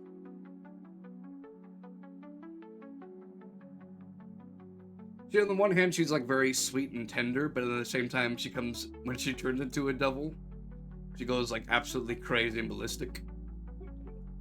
So, I'd say Loader's eater machine. Okay. into her own little realm of happiness. She also orders Akuma and Tekken 7 to try and kill Kazuya and Heihachi. Which is which is a nice touch, but still. Speaking of Kazuya. We all know Kazuya. Him and his massive shoe collection. It's his massive Nikes collection. Keeps in his office. Sneakerhead. Terrible dad. Awful dad. Awful dad, awesome shoe collector though. I mean, the only person he ever truly likes was Jinpachi, which was Heihachi's father. But he ended up killing him because of the devil gene within him. And the other person other than that was his wife, June. Because he respected her strength. In his own words. Just taking a drink of water. But yeah, this man literally tried to dominate the entire world, and like, he held a tournament that whoever lost, their whole country would be eradicated. I don't know why when you were describing that, like, I know you're talking about Kazuya, but the whole time the image in my head was just thinking about Kaiba. Kaiba. Kaiba boy. From Yu-Gi-Oh! I do not have any Yu-Gi-Oh! Characters in this list, so don't worry about that. I'd say this guy gotta die. Kazuya, alright, put an end to him. And him and his sneakers. What's that, sir? I think him and his sneakers. They all gotta die. Yeah, even the sneakers. Throw them in like a wood chipper or something. Yeah. Fair enough. Boo from Dragon Ball. Kid Boo specifically. Not to be confused with Majin Buu. Literally uncontrollable. Just a little gremlin that wants to destroy and eat everything. Literally uncontrollable. Just get rid of him. What? Yeah, You can't control him. Yeah. he dies and then becomes Oob, which is a actual like kid Oob. that becomes a good Yeah. fighter. But in terms of Boo, this guy just Yeah. he will Get turn rid you of him. into a giant cookie and then eat you in front of your friends.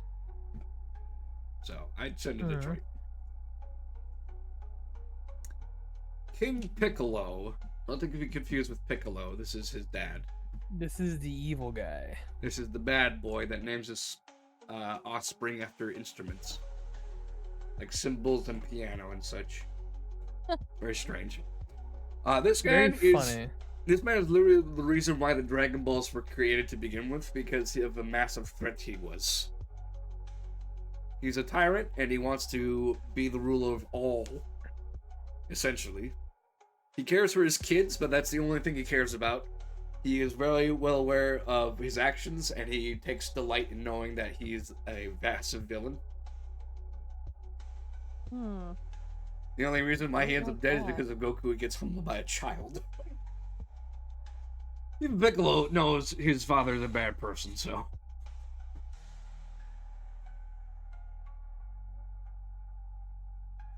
What do you guys have to say about it? Well, I mean, he's kind of fucking evil. Yeah. Do we put him in retire or Detroit? Retire. Retire. Yeah, we gotta retire, quote unquote him. I think this person is literally named Lunch Lady Ghost. She How is did a she lunch die? lady that came back to the school she worked in because she was upset that they changed the menu.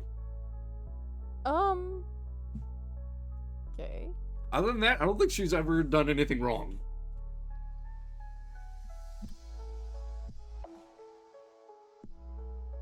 See if we can find And it. her name is just the lunch lady? Yeah, her name is just Lunch Lady Ghost. If anything, her name is like Lunchabelle, but it's literally just Lunch Lady Ghost. Damn, all the other ghosts have proper names, and the lunch lady doesn't even get a proper name. That's kind of She is the very first villain you see in the Danny Phantom show. Oh, that's why they give her It's wasn't, yeah, Sam's or Danny's girlfriend Sam campaigns the lunch menu to be changed to like a vegetarian diet. And because of this, lunch lady comes out and she's like, "Where's all the meat?" And then she starts causing chaos within the school. I mean, she's just dedicated to her job, and I frankly, would just say convinced to do better. Like, she Yeah. just wants to do her job. Like, introduce new items to the menu and let her know everything's gonna be okay. She can still have her meat. she's just a dedicated woman to her job, even after death. So, Killer Croc from Batman, or Waylon Jones is his real name. I've heard I again, I don't remember exactly the story, but I remember him being kind of like, it was kind of tragic in a way. Yeah.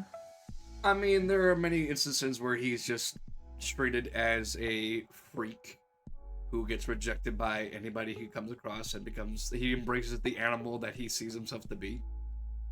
There's really like a panel on a comic book where he's like taking interviews at every job, and they say like, "Well, we'll keep it in consideration." To like 6 different jobs, to the point where he goes back home, punches his mirror, and he says like, "Oh, they're scumbags, all of them." So I just feel bad for him, but at the same time, You you know will eat what? your I'll own. do even better. Not even keep tabs on him. I will take him out to lunch. We're gonna take him out to lunch. Anyone he wants. As long as he doesn't eat Yeah. people, I suppose. Hmm. He has eaten a Yeah. human hand. Sure. Sure, we're gonna go with that.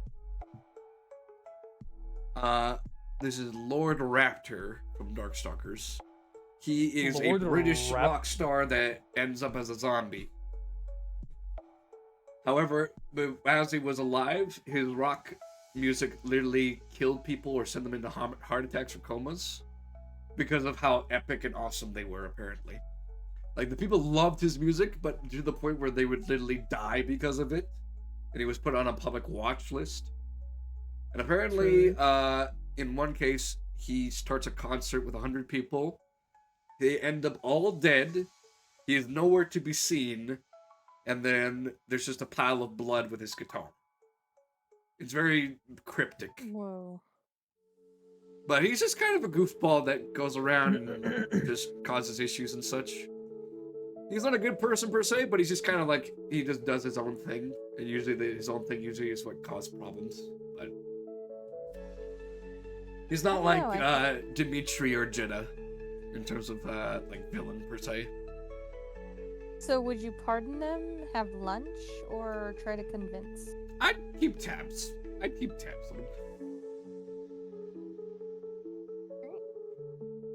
I'm good with that. Lord Wiley. Actually, I just realized about this guy here, because we've done this one already. Lord Wiley from Mega Man Battle Network. Not the case with Dr. Wiley, this is a different person. This is actually the father of Dr. Regal we were talking about before. He's the main reason why the whole instances happen within the Battle Network. He's Lord like, Wiley. Man has he's- Lord in his name. You know he's like probably evil. he starts a virus that wants and tries to infect the cyber world and control it. He wants to create the life virus and use it to hack the military networks to launch missiles to bring chaos to the real world. That's his ultimate goal. Mm. However, he later at the end does repent and become reformed, but throughout the whole 6 games, he's been causing issues within the whole, like, both in the cyber world and the real world. He's kidnapped, he's brainwashed people, he's blackmailed them.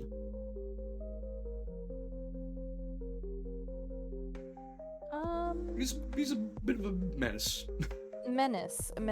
Okay. A terroristic scientist is what they describe him as. Yeah, he's evil. True. I mean, maybe try to My foot. convince them to atone. Yeah, I do the same. Just because later does happen in the games anyway, but I feel like he got the right end of his stick somewhere. He was a robotics expert who was a best friend of one of the main scientists that later became a rivalry due to government funding and projects.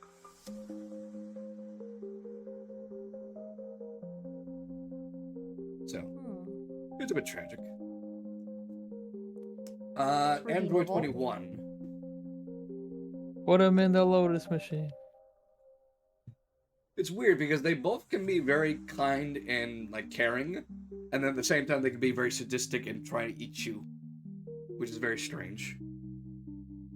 I think they're literally in the game that they get split into 2 different types of personalities, one being good and one being evil, and then they end up clashing and erasing each other out. It's weird, but I'd go with Peach's idea and put him in the Lotus machine. Despite how many people are very interested in her. Maleficent. Pardon, keep tabs. Really? Really? Yeah. We're not talking about the movie, we're talking about the animated one. Oh. I mean, was the gonna movie be an one, easy for choice sure, for I would me. say so. Movie one, or animated one, is extremely evil. So she comes into a party in which she wasn't invited. She curses a child on her 16th birthday, pieces out, then waits 16 years for her evil plot to come to fruition. And all it is to put this girl to sleep. That sounds amazing. Yeah, I'm not even mad. I mean, the main thing is that the prince that comes to save her, Maleficent turns into a dragon through the powers of hell to try and kill him. Ends up getting a sword to the heart and dies. Look, But, I mean, I may be a nerd for dragons, but I gotta really want to give Maleficent the benefit of the doubt. She was snubbed for not being invited to a christening. And she was like, well, screw you. I'll just wait till your sweet 16. It's funny Just because she's considered one of the most malicious villains in the entire Disney cast. But you bring up a pretty good point. What? Cruella de Vil is higher up on that list. Cruella de Vil is in Detroit. Jafar belongs in Detroit. Maleficent, pardon, keep tabs. She was just snubbed. She didn't want I laugh because her story's kind of fucked up. What was her evil intention? I want to give Maleficent the benefit of the doubt, but if you think she deserves to be put in the Lotus Eater machine, or maybe try to convince to atone, I don't know. I just think that she was just snubbed and she wanted a little bit of revenge, and her revenge was a little silly. The main reason why she wasn't invited to the party to begin with, because she was kind of already causing problems per se. Outside of that. But the real reason why she was like, oh, I'm gonna get them back for not inviting me, you're gonna see. I just see her pettiness of screw you, King, whatever his face is. I'm gonna invite myself. Oh man, I don't know. I can't feel too bad for Maleficent. Yeah, I can understand that. Anyway, sorry, I went too hard on Maleficent. Let's Understandable. Go. Yeah. I'm seeing you seem very passionate about this character, and I'm all for it. But we should probably move on. I should think she's silly. Anyways, go. Let's see if I can find this person here. This is from Breath of the Wild, Master Kohaga. Or Koga? Don't know anything about him. He starts kind of a assassin group for Link and Zelda because they believe that Ganon is like gonna be the one to like rule Hyrule, and with their help, will become his like left hand members and whatnot. Be like benefits of his tyrannical rule. But he's also extremely clumsy in terms of how he handles Link in battles. In every case, at the end of both games, he accidentally like launches himself out into space or gets crumpled upon by his own like devices. There's an instance in a spin-off game for Legend of Zelda Breath of the Wild where he finds out, or like Ganon comes forth, but then immediately Ganon like tries to kill him and his gang. In which case he's like, all right, cool, I'm on your guys' side now, and helps out Link take care of Ganon. So, Well, look, I mean, as long as it's like the enemy of my enemy is my friend kind of deal, I see some I see some redeeming qualities about that. yeah. He also likes bananas. Like, Fair. Really? Bananas are pretty good. delicious. Bribe him with bananas. Keep him happy, and you know, we'll Yeah, leave it alone. I put him convinced to do tone here. Agreed. What's the name of this guy? Maxwell from Don't Starve. I don't know who that is either. Okay, Maxwell's kind of like the G-man of Don't Starve. He started out as a Mysterious. magician.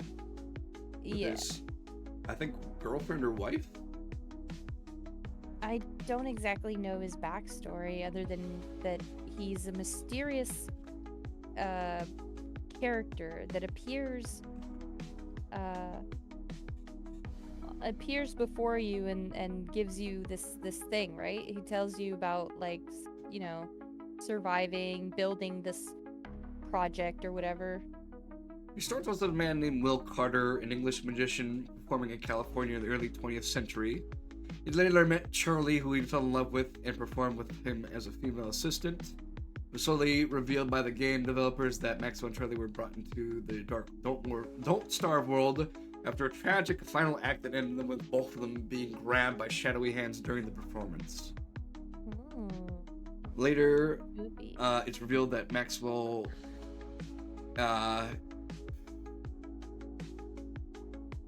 let's see here. He then becomes like the main overlord of the Don't Starve world, who rules around the daytime, and his girlfriend Charlie becomes the ruler of the night, and they both end up being like possessed and like corrupted by the world itself. However, in the end, you can save Maxwell and play as him, but then your character gets stuck in the chair instead, or takes his place.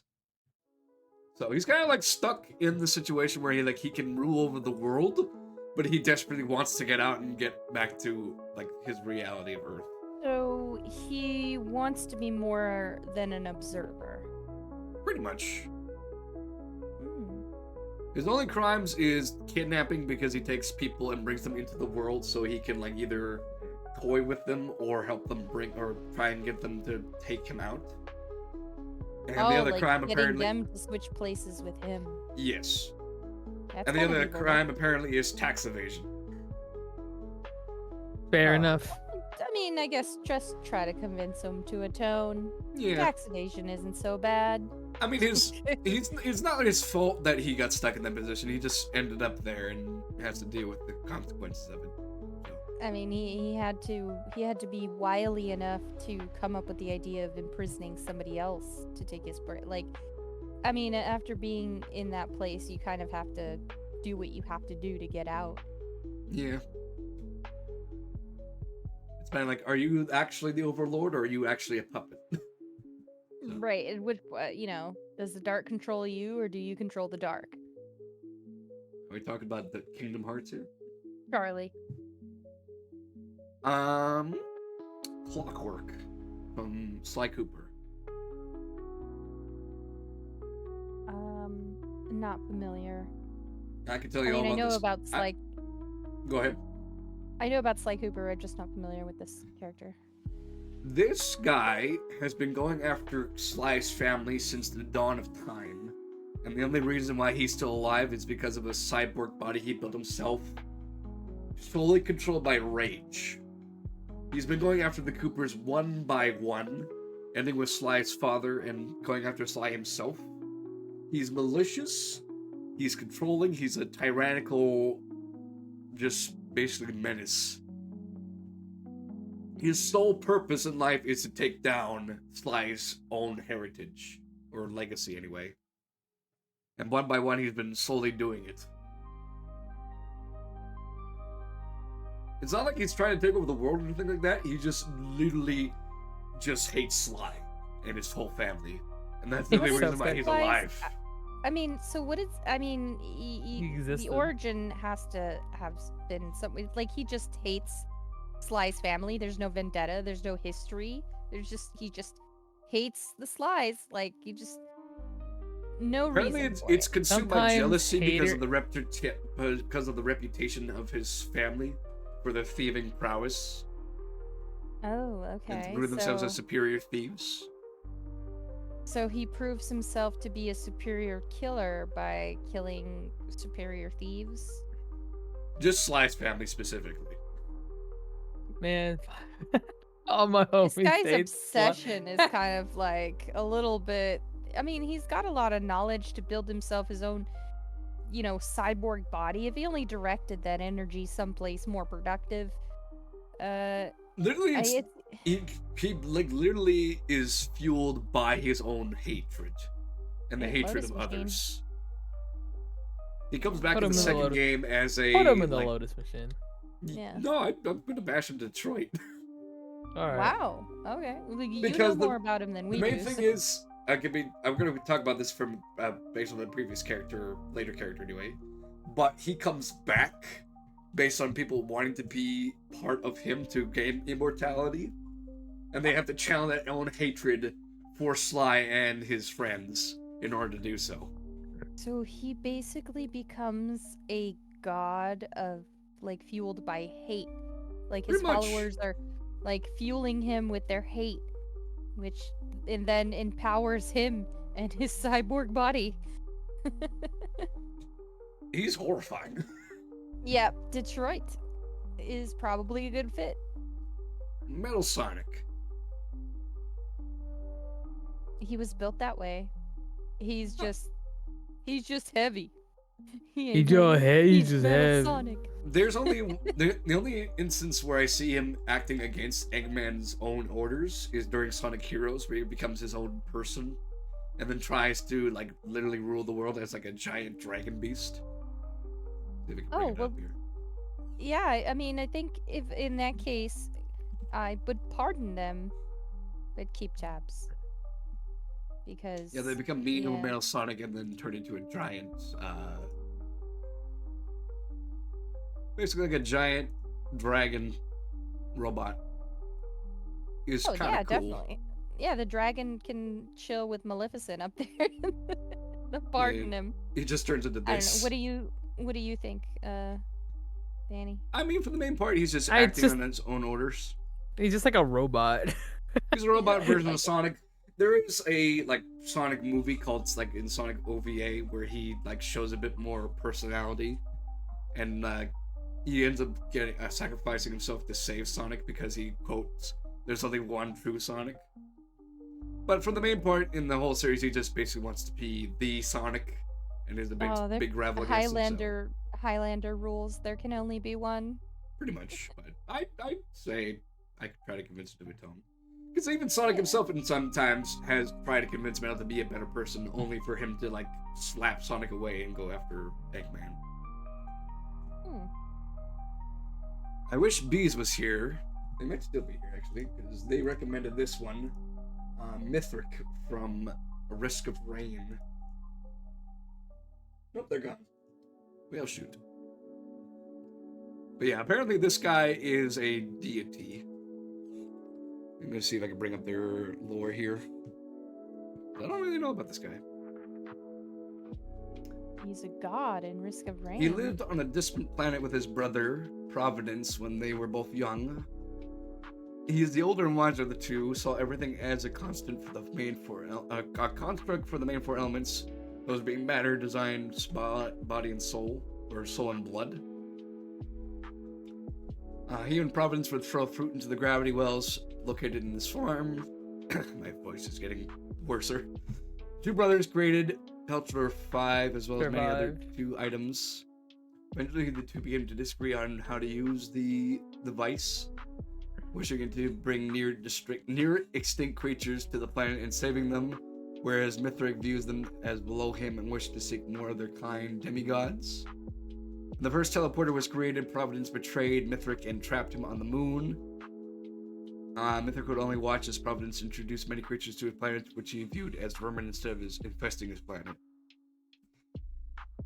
So basically, he's just a demigod that sees other beings as less superior to him, to the point where his brother imprisoned him on a moon. But he wants to destroy Earth, kill all the vermin on his planet, and kill the survivors that you play as. So it's true then. There is life on the moon. Otherwise, he ends up dying. Oh, he killed all the vermin. No, he dies himself. Here I assumed he was living on the moon. I mean, he eventually Tried comes to out, but then kill all you the kill vermin. him. Yeah, okay. Apologies. I misheard that. Yeah. Dang. Well, Lotus Machine, no? Like, you don't want that guy to break out or to wreak havoc anywhere. Yeah. Yeah. Well, I dare say I would probably put him to death, considering he tries to play God. Oh. Yeah, Yeah. maybe to just destroy it. Yep. Yeah. No redeeming qualities.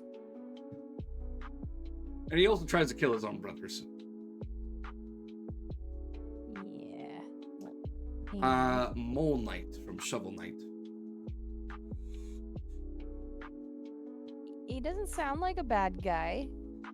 He's a mole. He's one of the Knights of the Order of No Quarter, which I hate moles with a passion.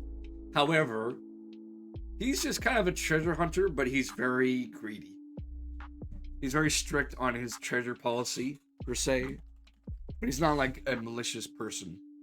Well, I mean, he's got guidelines. He's got a code. Which means he follows those rules, which means that he can be reasoned with. Lunch, maybe? I mean, he's not really if I don't have treasure on me, like, it's not gonna bother me, right? Yeah. I mean, if we go spelunking together, he'd probably accompany you. I feel like he'd be very handy to do with, so. Oh, so like lunch, maybe. Just Yeah. have a little chat. We'll take him to lunch. We still You got gotta so many stop to spelunking, buddy. go. Monica from Doki Doki Literature Club. Oh boy. Moving on. Okay. Alright, fair enough. Monkey Fist from Kim Possible. I've never seen Kim Possible. Kim Possible with Rufus the Naked Mole Rat. What can you tell us about Monkey Fist there, Sabriel? Oh gosh, it's been so long to see watching Kim Possible. Is it possible for you? I got see what you did there. covered. Don't Is worry. it? Yeah. I mostly know about Rufus. He hailed from a wealthy family and was originally an archaeologist, and is most of his appearance with the search of a specific monkey artifact that will drive him for the rest of the pilot, or plot anyway. His whole gimmick is that he's obsessed with the monkey jewel, I think it's called. Mystical monkey power, anyway, and the monkey amulet. Where his whole gimmick is based on he wants to be one of the greatest martial artists in the world, and he spends his whole life training the monkey style or the monkey fist. Even has a whole ninja posse of monkeys. So he started off as a monkey, right? Or No, he's a Did he guy. start off as This is a human. so he started off as a human, and was he cursed by the amulet, or he did that to himself? I think he did that to himself, considering that he was obsessed with it and became like a Oh. monkey person. Oh man, this guy just took his fetish way too far. He was obsessed with consuming with the study of Tai Ching Penqua or monkey kung fu, and with the monkey themed magical artifacts. His main rival What is is mainly this? Raw Unstoppable because they both know Monkey Fist, but Ron somehow manages to be better than him, or is like the chosen one. Honestly, I think he's an archaeologist. He just wants to study his origins. He wants to be the best He kung fu was. master. He was. He was. He was, What and is then he became what is he a criminal. obsessed? Okay, so he's obsessed Monkeys. with the gem, or is he just obsessed with like power, or Both. like? He really both. likes monkey things and power things, but things that are monkey shaped and cause power are his main forte. I mean, I guess this guy he just likes the things that he likes to an obsessive degree. But I don't see him like killing people for what he wants. I would think that maybe putting him into a place where he won't hurt himself or others would be the best. To the Lotus course. Eater machine. Yep. He's tried to kill people, but yeah, I'd say put him in the Lotus Meter Machine. Oh, he's trying to kill people? Oh, He's tried to what a kill man. people. He's tried to kill Ron and Kim. And he's also I cruel to guess to the animals. yeah. I think for the sake of Alright. my own throat, I could go for a couple more. Yeah, make sure not to. Mother Gothel. Mother Gothel. Okay. What can be said she- about this woman that has not already been known? So she is a woman who Indeed. is obsessed with her appearance and her youth. She's very Um, vain. Very vain, obsessive, secretive, controlling, manipulative. I'd say she gets desperate to and- the point where she will literally try to kill people to preserve her youth. Oh, right. But there's one redeeming quality about her, is that through her obsessiveness, she did try her best to be a good mom. I mean, that's just one thing that I can say positively in her. As an favor. old hag that is obsessed with her beauty, I'd say she did a okay job. Yeah, she gave the kid like some colors, and they're like, She "Go gave ahead, her activities to keep color her on the-" occupied, but she never let her go outside. Yeah, that's a little bit overbearing. Yeah. Like too much. I mean, but I don't say, like, I would say that if she wasn't obsessed with her beauty or anything, I don't think she would hurt anybody. I'd have to Um, play Disney Dreamlight Valley again because she could actually be a character that you interact with and make friends with in that Oh game, wow. along with a Well, bunch I of would- other villains. But Well, I would try to convince her to atone, because I feel like she does have that motherly spirit about her. I just feel like maybe it needs to be directed more positively. I mean, we don't know if she had kids or not. No, she 'Cause never we- had kids. I'm just saying she took somebody else's kid, but she raised it. Like she Yeah. raised the kid as her own. So mean, that's that valid. that's a point. That's a point in her favor. I can understand that. Before we continue on to Mother Miranda, I really have to go to the restroom, so I will be right back. No worries. You guys can Take- discuss Mother Miranda if you wish, if you know about her anyway. Who's Mother Miranda again? Mother Miranda from Resident Evil 8. Yeah. Okay. So, what can we say about Mother Miranda? Is that Resident Evil 8? Yeah, she was the one that was with, She Lady Kidnapped the baby Dimitrescu and chopped her into pieces. chopped her into pieces. Says, all right, kill And, it. didn't she give each of the pieces to each of her her generals or whatever? Her weird general children. Yeah, her daughters And my favorite one, the one voiced by Neil um, Newborn, Heisenberg, Heisenberg. Yeah, Ethan Winters. Ethan Winters. Stupid. So You like Miranda is obsessed with power.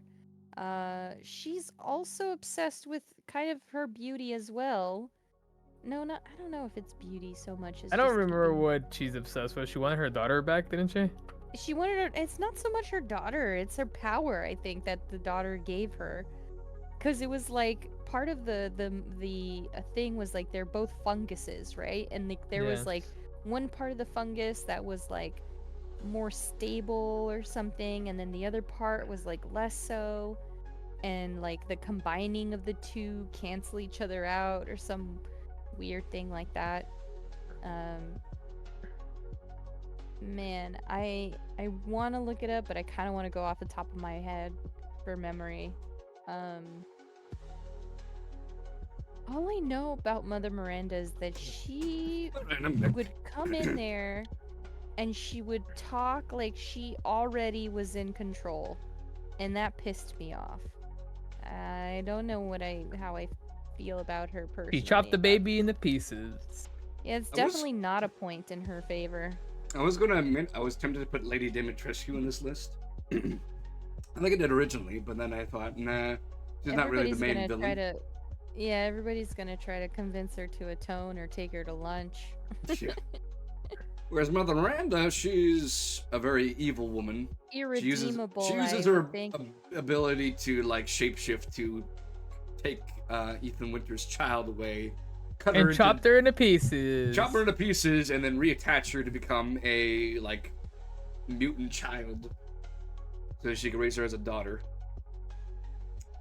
And for that reason, I'd say banish to Detroit. Chopped the What baby about into pieces. destroy it entirely? I mean, that's Detroit. Oh, okay. Oblivion. Otherwise, we would have done the same thing with Frollo. Oh, Oh, that's you're good. right. You're right. Victor Freeze, even though his name is spelled like fries. Is that from Batman or from? Yes. He wants his wife back. This man is I don't very think. desperate about his wife. And wasn't the experiment like accidental? What think so. happened to him? I'm pretty sure anyway. He tried to be a good person, but a society, like his corporate boss was the main reason why Nora got like frozen or like is about to die anyway. So basically he got screwed over by just life and his own corporate boss, which made him how he is today. Damn. So Yeah. I'd say he's like, I want to be best friends with this guy. I'd be tempted to. Well, hold on. What are his motivations? He just basically wants to try and find a cure to save his wife, no matter how long it takes. Okay. And the only reason why he goes against Batman is because either he's frustrated with his life and tries to kill Well, him. doesn't he try to steal the components to make the thing that he's trying to make, and instead of like asking for it, he just takes it, and that's like kind of like a no-no. I mean, yeah. But I don't think he's very social. I think the guy could change. He's definitely not irredeemable. This was like an accident, like a victim of circumstance. I mean, there are some cases where he actually cures Nora, but he has to sacrifice himself in order to do so.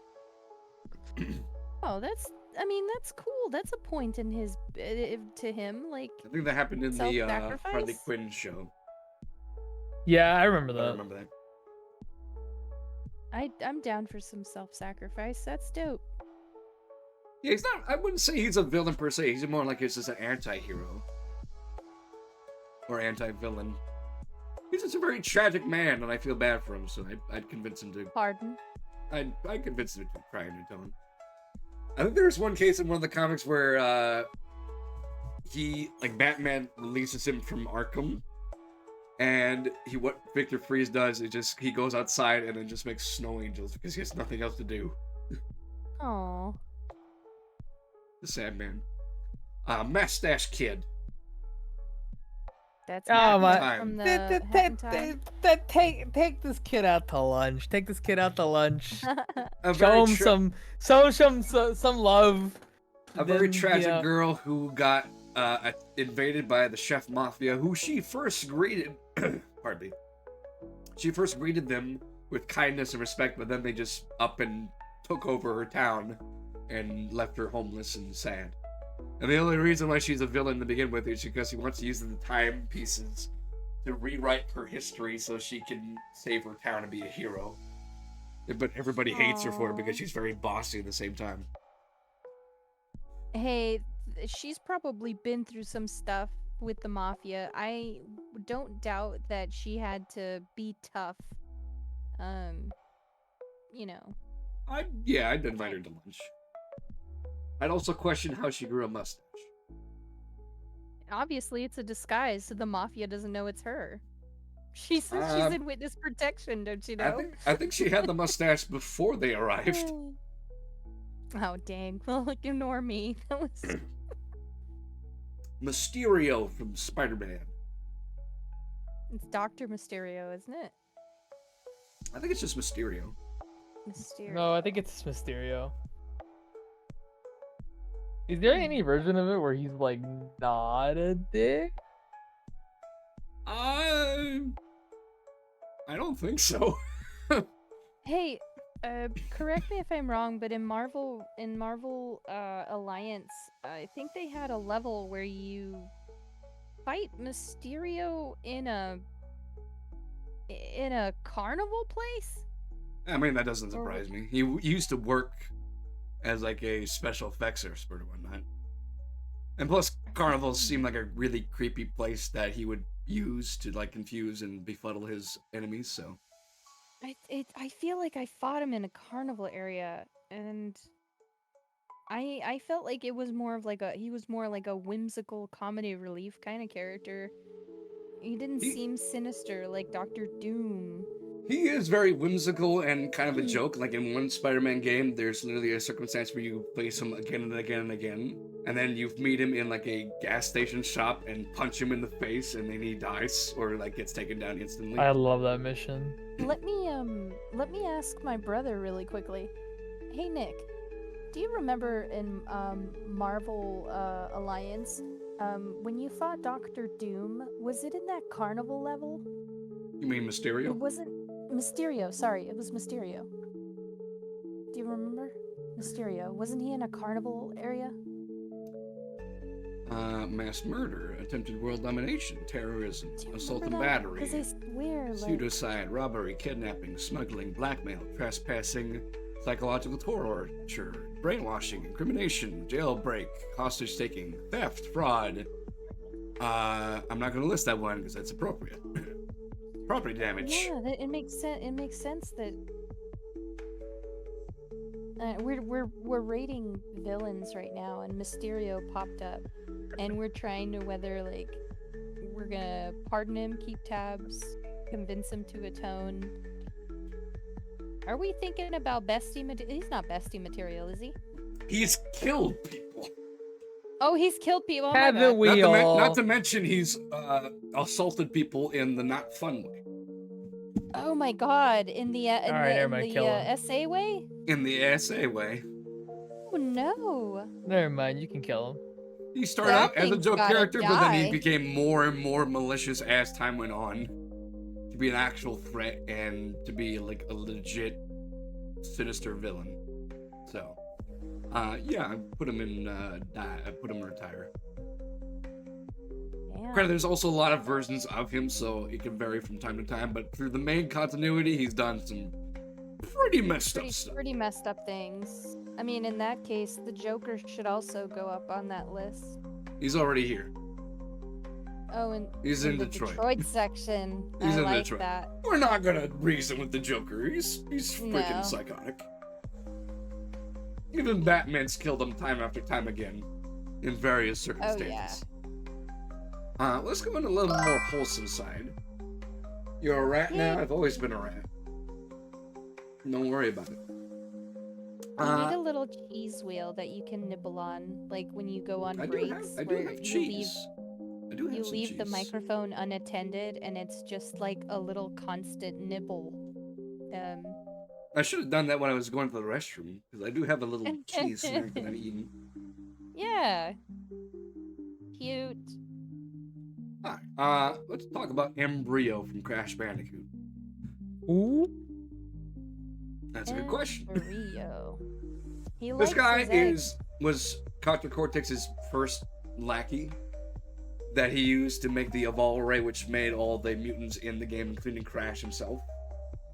However, Cortex, after his defeat, kind of tossed Embryo aside and went for his next recruit, Engine. And in retaliation, Embryo sent a bunch of forces after Cortex. However, the second game, Cortex sends Crash to help him get power crystals for his ultimate goal, although he keeps it a secret from Crash. However, Embryo comes in to Crash and says, like, I'm not going to help you out, but if you get me gems, I can help take down Cortex. But in the meantime, I'm going to send all my forces to try and kill you in the process. Later games, he is seen helping Cortex again, but begrudgingly, and in secret, he's trying to, plan a plot to take down Cortex once and for all. He's kind of a pathetic villain, and not a lot of people take him seriously, both in the game and out of the game. The main thing is that he drinks a bunch of potions that makes him into a giant super mutant to try and take Crash down. And the main reason, or he's the main inventor of the Evolve Ray, but he's just kind of a pathetic guy that you just have to come across and take care of. Pardon? I'd say yes. Or try to convince to atone. I mean, I'd see that too. Because he's a brilliant man. He just doesn't have good friends. he had.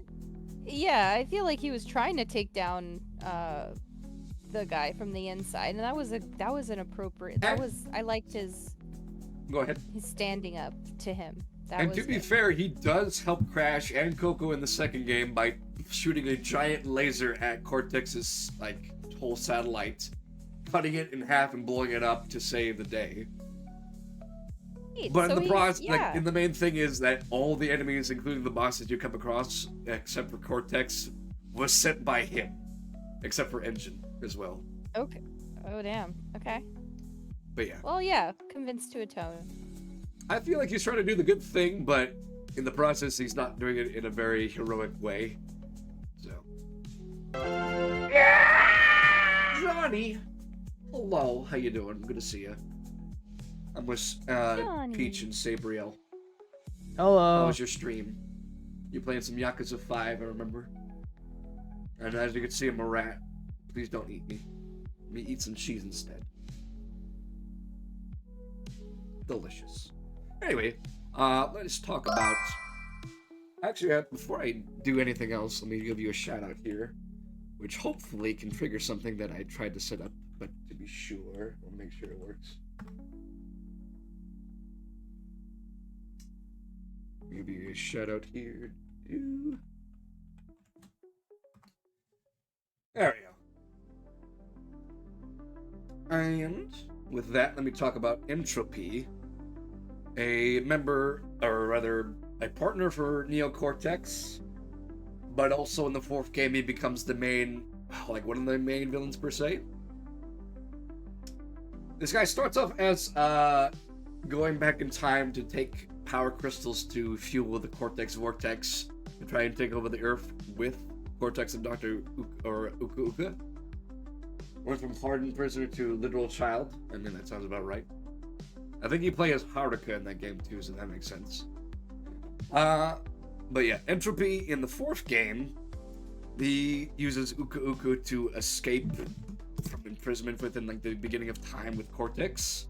Later tries to rewrite history with him on top to become a god and create the world in his own image. And he even partners with himself as a female counterpart that he flirts with. And she is all for it. But yeah, this man started out as like a kind of a villain that uses like time warp to like change the level, or just to try and take down Crash, to literally wanting to erase history and become a god. Could you kill a god? How could you kill a god? Very easily. Sweet Nerevar. Because he ain't God. There's only one, and he doesn't bleed. Welcome, Moon and Stars, to the Detroit. You take the moon and you take the sun, and you bash it together. Dr. I think it's Nefarious from Ratchet and Clank. Ah, what an excellent villainous name. So imaginative. Dr. Nefarious. I mean, the Crash Bandicoot villains are named like Embryo, Engine, Entropy. So. Yeah, a lot of But end Nefarious, names yeah, is going also kind on of a funny here. villain. He's tried to take over the world several times, starting out as a literal organic being that was made fun of and became a scientist and almost took over the world but thanks to Ratchet and Clank, he was defeated. And he ended up being eviscerated, and then whatever parts was left of him, his butler Lawrence took up and made him into a robot. And now he has a vendetta against squishies, as he calls them, or organic people. So, let me get this straight. Dr. Nefarious, who Yes. started off as a lowly human and was Not a human, he was an teased- alien. or an alien, and he was teased mercilessly. Because he was a And huge despite- nerd. Right. It became a scientist and was like revenge of the nerds, and just went like, "Ha! I'll teach you to make fun of the smart one in class." Pretty much. I don't think I don't disagree. It's kind of like that, I'm gonna get smart or die trying, and in the process take you all down with me. I don't know. I think he's redeemable. I feel like he just had this terrible upbringing, and I feel like if he focused his engineering and his science to better use, maybe the world would be a better place. But Dr. Nefarious is, carrying after his namesake and remaining nefarious, I guess. There is a game where you play as Ratchet, Clank, Captain Quark, and Nefarious. In which case, Nefarious Oh. tries to kill Captain Quark, but ends up like falling over a cliff. Quark saves him, and based on that point, Nefarious becomes a better person and helps them out more. At the end of the game, he Ooh. leaves and tries to become a villain again, but he does. He has a photo of the group of them, and he like looks at it reluctantly, like, I feel like I could have been better." And apparently, in the latest game, he goes to an alternate dimension where he finds a version of himself that wins and rules the universe. But then that Nefarious tries to kill him. Wow, it seems like if he was on the right track, he could probably be somebody good. Yeah. Honestly, I feel like he was just brought up poorly in life because he was treated poorly from the get-go. So I feel like I could convince him to be a better person. You can do it, Jess. I believe in you. I can convince this metallic man, We could Ah. use the Care Bear stare. or the rat stare at him with my beady eyes, just look at him nibbling a piece of cheese. I want to be like Kirby. I want to be like Ichiban. I want to be like Hat Kid. Or that do bard you mean? from Wonder Song. Just What do you mean? completely innocent, stupid, and very caring. Aw. I think it's a worthy of saying that I'm pretty sure Hat Kid committed various crimes on her adventure. But she made so many friends. He Along did. the way. And that's the journey, the friends you make along the way. But also getting a lot of money is also nice. And some really cool hats. Nothing's gonna replace the hat I have, but No. I will wear a hat on top of my hat A if hat I on so a hat. desire. A hat on hat. Dr. Neo Cortex. This guy. I feel bad. The for main him. guy. Like in the original series of the games, he's like a constant threat to Crash. Wants to take over the world. He starts off by trying to take over the world with his Cortex Vortex to brainwash all of humanity or all living things. But then later on, just becomes a vendetta against Crash Bandicoot for thwarting his plans so many times. To the point where he forgets about the Cortex Vortex and just tries to kill Crash. There have been times where Crash has teamed up with him in the case and helps him out and whatnot, but only for Cortex to immediately betray him. However, in the fourth and latest game, he's tired. He's got he's exhausted from trying to take Crash down over and over again or trying to take over the world. To the point where after his boss fight with him, Cortex literally throws a tantrum and is in pain and misery and grabs Crash. He's like, "Tell me, Crash. This is all there is forever." And that's when Entropy comes in and says "Oh, I'm going to take over the world without you and erase you from existence." In which Cortex is Reasonable. maybe we could try and partner up and take down Entropy. And what does Crash do? He comes running at him with open arms and gives a big old hug. Aww. And for a while, Cortex does become a good person to help out Crash to take down Entropy. Only for him to, later on, betray Crash and then try to take over, or try to go back to his past to make sure Crash never existed to begin with. That just seems like a Coyote and Roadrunner approach. It just However- seems like it's never gonna end. At the very end, he gets banished to a portal in some port in it's in the middle of a dimension or something like that, all alone. And he just kicks back and relaxes for the first time in his life. Oh man, that's probably the best thing for him. A nice prolonged vacation. I will quote in the third game, "This is not fair. Maybe I should retire to a nice big beach with a nice big drink and a woman with nice big bags of ice for my headache." I want to be best friends with this guy. Oh. He's a tired man, and I want to give him some respect. Unlike this next person, Neela from Sly Cooper 2.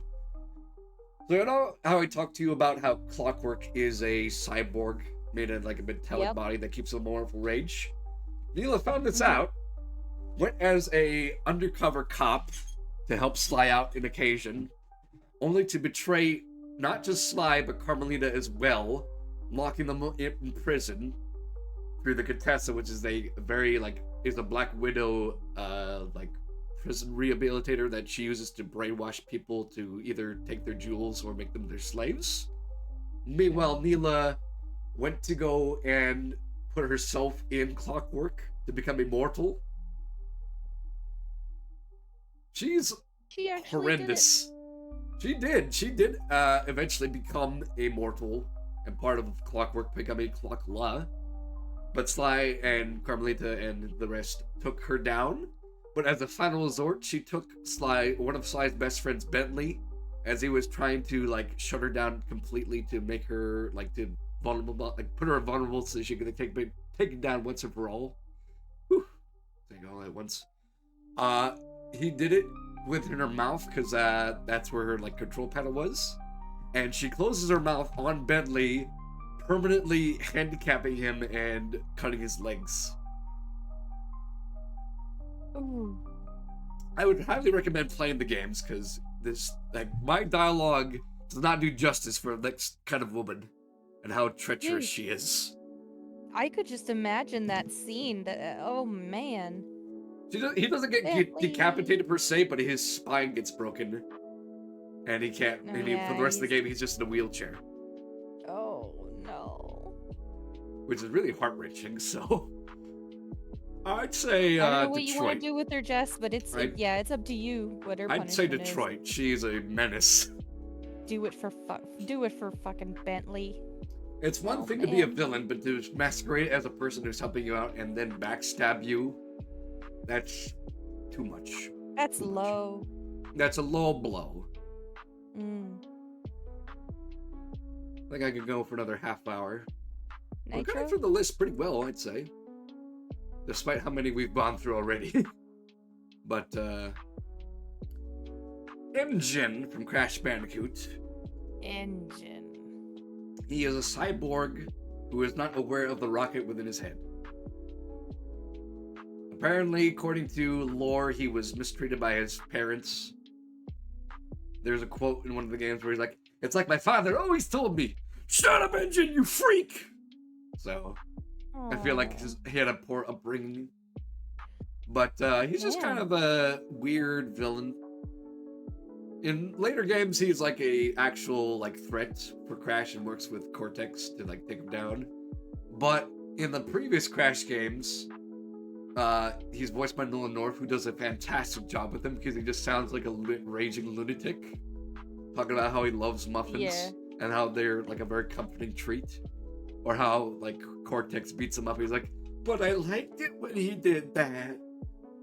Oh. I feel like maybe? I could fit. Oh yeah, I'd invite him to lunch. I feel like he just could be likes better. muffins. Oh, the pain and agony. I need something to help me with my stress. Maybe a muffin. The pastry baked goods always heal. Or something like that. Dr. Cortex's daughter, niece, Nina Cortex. What did she do? She was raised by Cortex, put in the school of Manor Amelie's School of Evil. She's basically just raised to be an evil villain, and she kind of embraces it.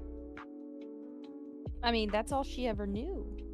Pretty much. I mean, the end on her head, according to lore, the same with Cortex, is that it was literally branded upon her head. Ooh. So that end is there for a reason. And her hands were replaced by Cortex for metallic ones, so that way she couldn't touch animals without causing them bodily harm. But she uses them to like grapple around, and she's very handy with them. Well, no pun intended. Wait, back up, Jess. Did you say that he replaced her hands because she was petting animals and he didn't want her to enjoy the love of animal pets? Yes. No She's learned to fucking adjust, way. I'm not kidding. That's literally the reason why she has metal hands. Oh, that's so fucked. Like, he took away anything that would probably give her joy in the comforts of like any, you know, because you have to have like a some evil cat or whatever to stroke, like some evil villain. Now she can't even do that.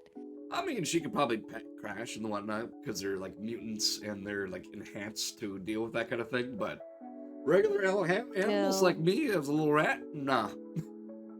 Oh, I feel so sad for her.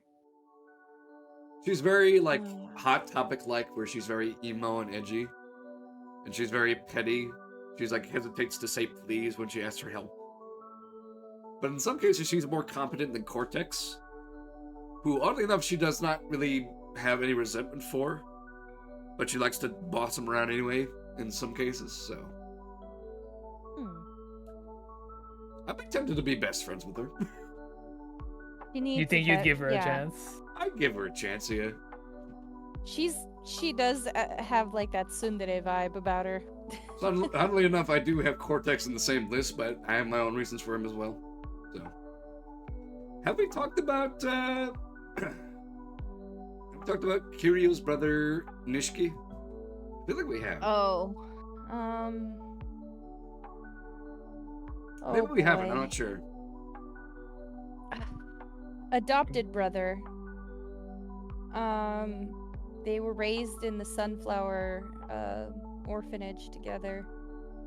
I feel bad for him because at the beginning of Yakuza 0, he's like, he deeply cares for Kiryu, where he like even tries to pull him in a like abandoned area and put him down because he doesn't want his brother to suffer under the Yakuza's hands. But he hesitates and he can't do it. Yeah. And then later on, he comes and helps Kiryu take down the Yakuza with him. Yeah. I don't necessarily think that he's a. I mean, cause it's Yakuza, man. You're in it for life. Like you've, and Kiryu wasn't around because he was taken in prison for a while and he had to fend for 10 years himself. and becomes a villain. He had to harden himself to that lifestyle. Could you imagine if Kiryu wasn't around, Nishiki would have been a different guy. Like, I don't know. I really hope that. I mean, I'd hoped that with a little bit of help and guidance, he'd probably be somebody different or turn out somebody different. I mean, at the end, he does sacrifice himself to save Kiryu. Yeah, but So, I'd say I could convince him to be better. yeah, Trying to convince him to atone. definitely. The old talk. He no does. In the end, jutsu. he does. Like, I'll give it to him. Back to Crash characters. And I think his name is Nitrous Oxide. His whole gimmick is that he's an alien that goes to different planets, challenging their inhabitants to races that he always wins. And what he does with those planets, he turns them into giant parking lots. For all his cars. That makes the inhabitants his slaves. His valet. Pretty much. In the fourth game, he's like bossed around by Entropy, both the male and female one, to like help them try and take over the world. He's kind of like a lackey. But for the main part, he's just kind of like a crazed racer that loves racing, and he's very obnoxious about it. So. Man, in that case, if he likes racing so much, why don't you put him in the Lotus Eater machine and he can race his little heart out? You know, I His like heart's the content. way you think. I like the way you think. This guy's really creepy. His name is Entrance. He's the master of hypnotism. He is an egg alien in a cyborg body. He successfully hypnotized Coco, Crunch, and Fake Crash into trying to kill regular Crash. Is this villain's name also spelled with an N, unironically? Yes. Okay. How did you know? Okay. Well, no, I was sensing a theme there. I think that's a common theme for mainly the cast of villains anyway. They have like an N and then some other abbreviation to make it sound like a word. But yeah, this guy, he's like Entropy. He's Entropy's lackey in Crash Bandicoot Entranced. But the fact that he's able to successfully convince Coco and Crunch to kill Crash, their own sibling, is horrifying to me. Yeah. And also he's a really creepy guy. Especially with that eyeball of his. The only other cases he's seen in games is like during the racing games that you can like race around as him. But I don't know, I'm unnerved by him. Do you have another villain from Crash called Nostalgia? No. But I would that'd be love to hilarious. see that as a character. He's a hypnotist. He's a hypnotist, yes. He's an alien. He's a cyborg alien, yes. Cyborg alien. Literally, like, the only part of his body that's normal is his head. Everything else is metallic. That even his head might be something wrong with it if he's. Well, he can take it off around. and, like, spin it around. No, but I mean, like, there must be something wrong with it if he's, making other people kill. What's his motivation? Like, why is he trying to kill Crash? What does he get out of it? I mean, he just You get the he title wants to help killing Entropy with taking over the world. Taking over the world. Because Entropy is following under the orders of Uka Uka, which I'm surprised I didn't put on this list, but... Huh. So he's just following somebody else's command to He's take a over the lackey. world. He's a lackey. Is there any chance to redeem this person? Like, do you think he's just too much machine and not enough, like, heart? I mean, he's a mind in good there? racer. He's a good racer. He likes riding cars. He's also hypnotized Dingodile, Kohler, and Pura to be on his team in terms of racing games. what about in a world where he doesn't have to hypnotize anybody and they go along willingly with his plans In other words, a world in the Lotus Eater in the machine. Lotus Eater machine? Yeah. He doesn't seem like a bad guy, but his motivations are a little meh. Just seems a little short-sighted that he just wants to take over the world and race. Yeah, I mean, the only reason why Entrance is helping Entropy is because they so happen to be friends. He's just a friend. Yeah. Yeah, poor guy. Ogre from Tekken. This guy killed Jun Kazama, Jin's mother and Kazuya's wife. And he wants to try and eradicate all of human life on Earth. He sounds nice. And here's the weird thing. That form right now, that's not even his real form. Oh, this isn't even his final form. No. I will show He's you got what his two more final I will stages. show you what his final form looks like. If I can find where he is here.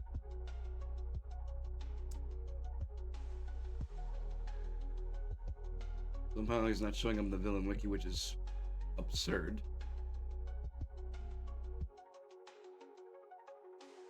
Apparently his name is Ancient Ogre, my bad. Been Maybe put around. Ancient before that to see.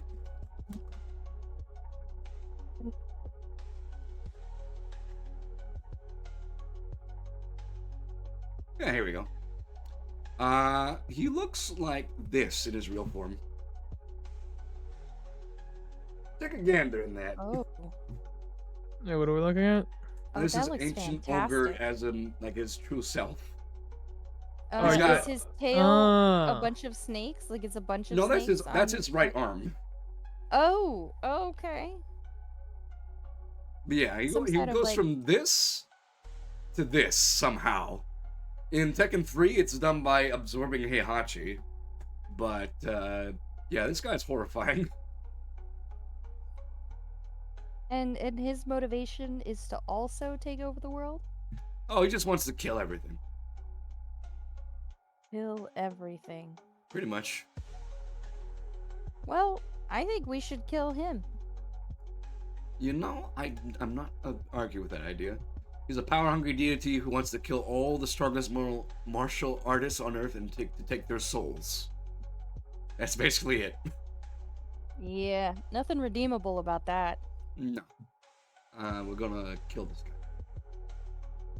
Kill him. Omega from Mega Man Zero. Hmm. Tell us a little bit about Omega. Apparently, Dr. Well, not Cell Well, took the body of Zero, who was he had the Sigma virus and he was also the cure of it. Hold on, I'm on the wrong wiki. Hold on. I need to look this up again because I'm not too sure myself. a Sigma curse and the cure. But yeah, from the premise of what I know, he took Zero's body, made a clone out of it, and infected it with the Dark Elf, which made him Omega, who he sees himself as a messiah to eradicate all the evil within it. Kind of like Zamasu, in a sense. But, yeah. In which case, he's just a Okay. lackey. Just a lackey. Motivation is, well, the body is what is going to create the cure for the Sigma virus, correct? The body was the cure for the Sigma virus, but then he took Zero's old body, took the personality chip, removed it from his body, and then infected him with the Dark Elf virus. A whole different thing. Oh man, Pretty that much. guy is. And why would he do that? I mean, the main reason why Dr. Well made the whole Dark Elf virus was because he cured the Sigma virus, and then was like, well, the Reploids still didn't pay for what they did. How about I make my own virus and take over the world? Okay. So he's just trying to take over the world through a virus. And then Omega Um, is just like servant of him. Yeah, a consequence of Silently his loyal action. to Dr. Will's command at first, but his true personality turns out to be insane with a god complex. Mm. He starts developing a grudge against Zero. This is largely due to his defeat. Despite possessing Zero's body, Omega's speech seems to be reduced to minimal in his exterior armor. He shouts at Zero and Lord Vel. After his true form with Zero's original body is revealed, Omega shows his true self as a megalomaniac harbinger of destruction. Aw. When Dr. Will praises him for the mass death and devastation that he caused during the Elf Wars, Omega laughs and proclaims to be the Messiah, showing a god complex and prized for his own brutality.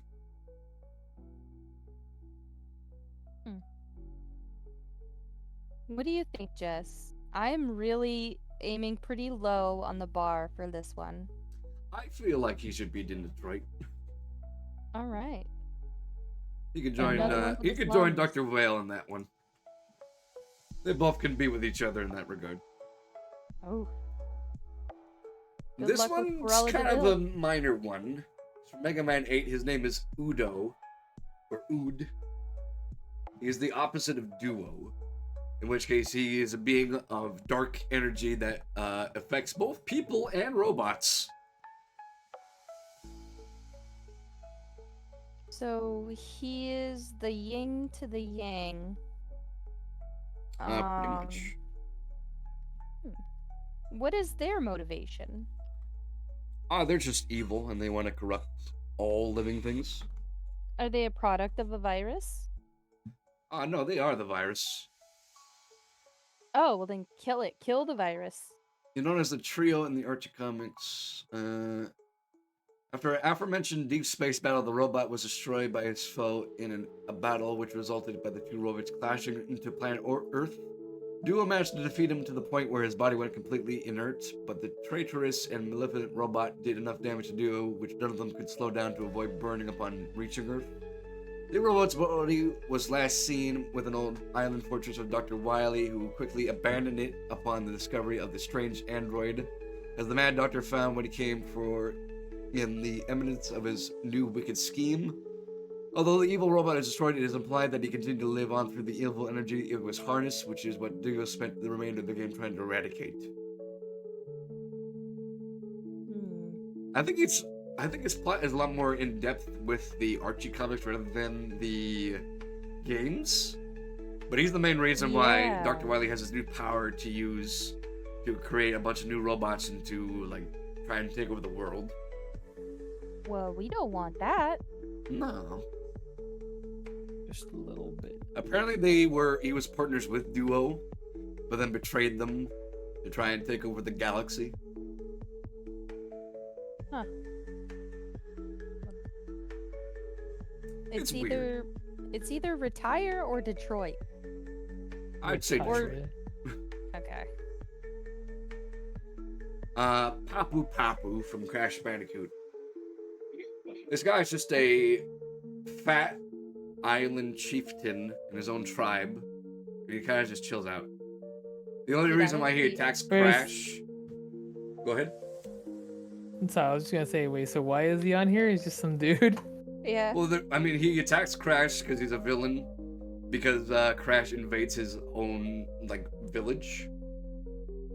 Yeah. And in Crash Crash Team Racing, he races against the player, considering that he's like, oh, you guys are too slow. I'm gonna take down nitrous oxide myself. Like, he's just kind of there, He's defending his island. pretty much. I would consider him up there as like, either take him to lunch or bestie. Like he didn't do anything. He was just chilling. I'd take him to lunch because he eats a lot anyway, so as long as he's paying for it. Yeah. Somehow. We got 9 more minutes here before I call it a night. We've made a bit of we've made some progress, though, I will say. It's a shame that I can't save this somehow. I gotta figure out how to do that. Let me me see if we can find the name of this guy because I can't remember.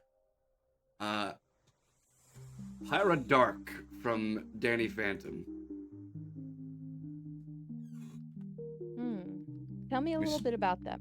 I will do that once I get his page on the Wikia. Is Aku on this list? No, Cool. I should have put him in the list. I probably can still. Okay. You mean Uka Uka? Because Aku Aku is the good one. Aku. We're talking He's- about. Are you talking about Aku from Aku. Samurai Jack? From Samurai Jack. Actually, do I have him in there? I don't think I do. That's also a good villain I should put in. Yeah. Oh I god, was the wondering list, where he was. the list just keeps getting bigger. I know. Holy moly. I mean, he just seemed like an obvious, like. I never watched the character. show. Oh man. That's why I have didn't the put him in show. here.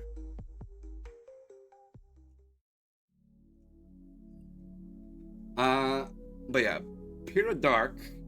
He's the king of the Ghost Zone. He rules the dimension with an iron fist with the Fright Knight as his chief servant. He's basically a tyrant who's caused massive death, both to humans and ghosts. He's a tyrannical ruler that nobody can oppress against up until Danny comes in. Yeah, he's just a big old boss guy that's done some horrendous stuff. I'm trying to go into detail here, but this page is really long. Due to his position of ruler of all ghosts, he has a strong, commanded, and authoritative force, and expects others to listen to his will no matter what or to be destroyed. He's ruthless, stern, malicious, manipulative, and quite arrogant due to his great power, though he often underestimates his enemies. He only seeks power, greatly enjoying accumulating it, and hates anyone who dares oppose him. He also has some honor and redeeming qualities, as he is one of the millionth ghosts to help Danny save the Earth, and is somewhat respect for his servant at the Fright Knight, despite almost killing and threatening him several times. From what I gather, he's kind of like the Shao Kahn of Danny Phantom. He sees power through ancient artifacts, ruled the Ghost Zone, and wants to conquer all of wants to conquer the world of humanity. But he did it with ancient artifacts. He didn't do it under his own power. It's kind of like a cop out. And he's a ghost. He's supposed to be the king of the ghosts, and ghosts have all these amazing powers and things. He has the Ring of Rage and the Crown of Fire, which grant him like immaculate power. Oh. He's got all the Gung-Yi Tenpai pieces. Pretty much. He's got the Shaolin Showdown gear. I'm gonna put him in Detroit. Yeah, I don't see any redeeming qualities with this guy. The only respect he shows is like his servant, the Fright Knight, who he has threatened many, many times. Is basically what I've told him. It just seems like he rules under threat of fear or force. Yeah, like I said, he's pretty much the Shao Kahn of Danny Phantom. Penelope Spectra. This is an interesting one because she starts off as a substitute teacher in Danny's school, but she's actually a ghost trying to turn back into a human by absorbing the happiness of those around her, apparently. That doesn't sound like a bad thing. I mean, not as bad as some other people we've done. Yeah, it just seems like it's a ghost trying to come back to life by the happiness of children. Like, I mean, that's... I just... Is she sucking the joy out of them? Like, is it like a Dementor kind of thing? She becomes a spectral form, and then I think she just goes through them and takes the happiness away. I can understand that. Oh, so she acts like a Dementor. So like, kids happy, float through, kids no longer happy. She's more alive. Based on what I've seen before, like she starts off as this teacher, and then this is what she looks like regularly, and then this is what her spectral form is. So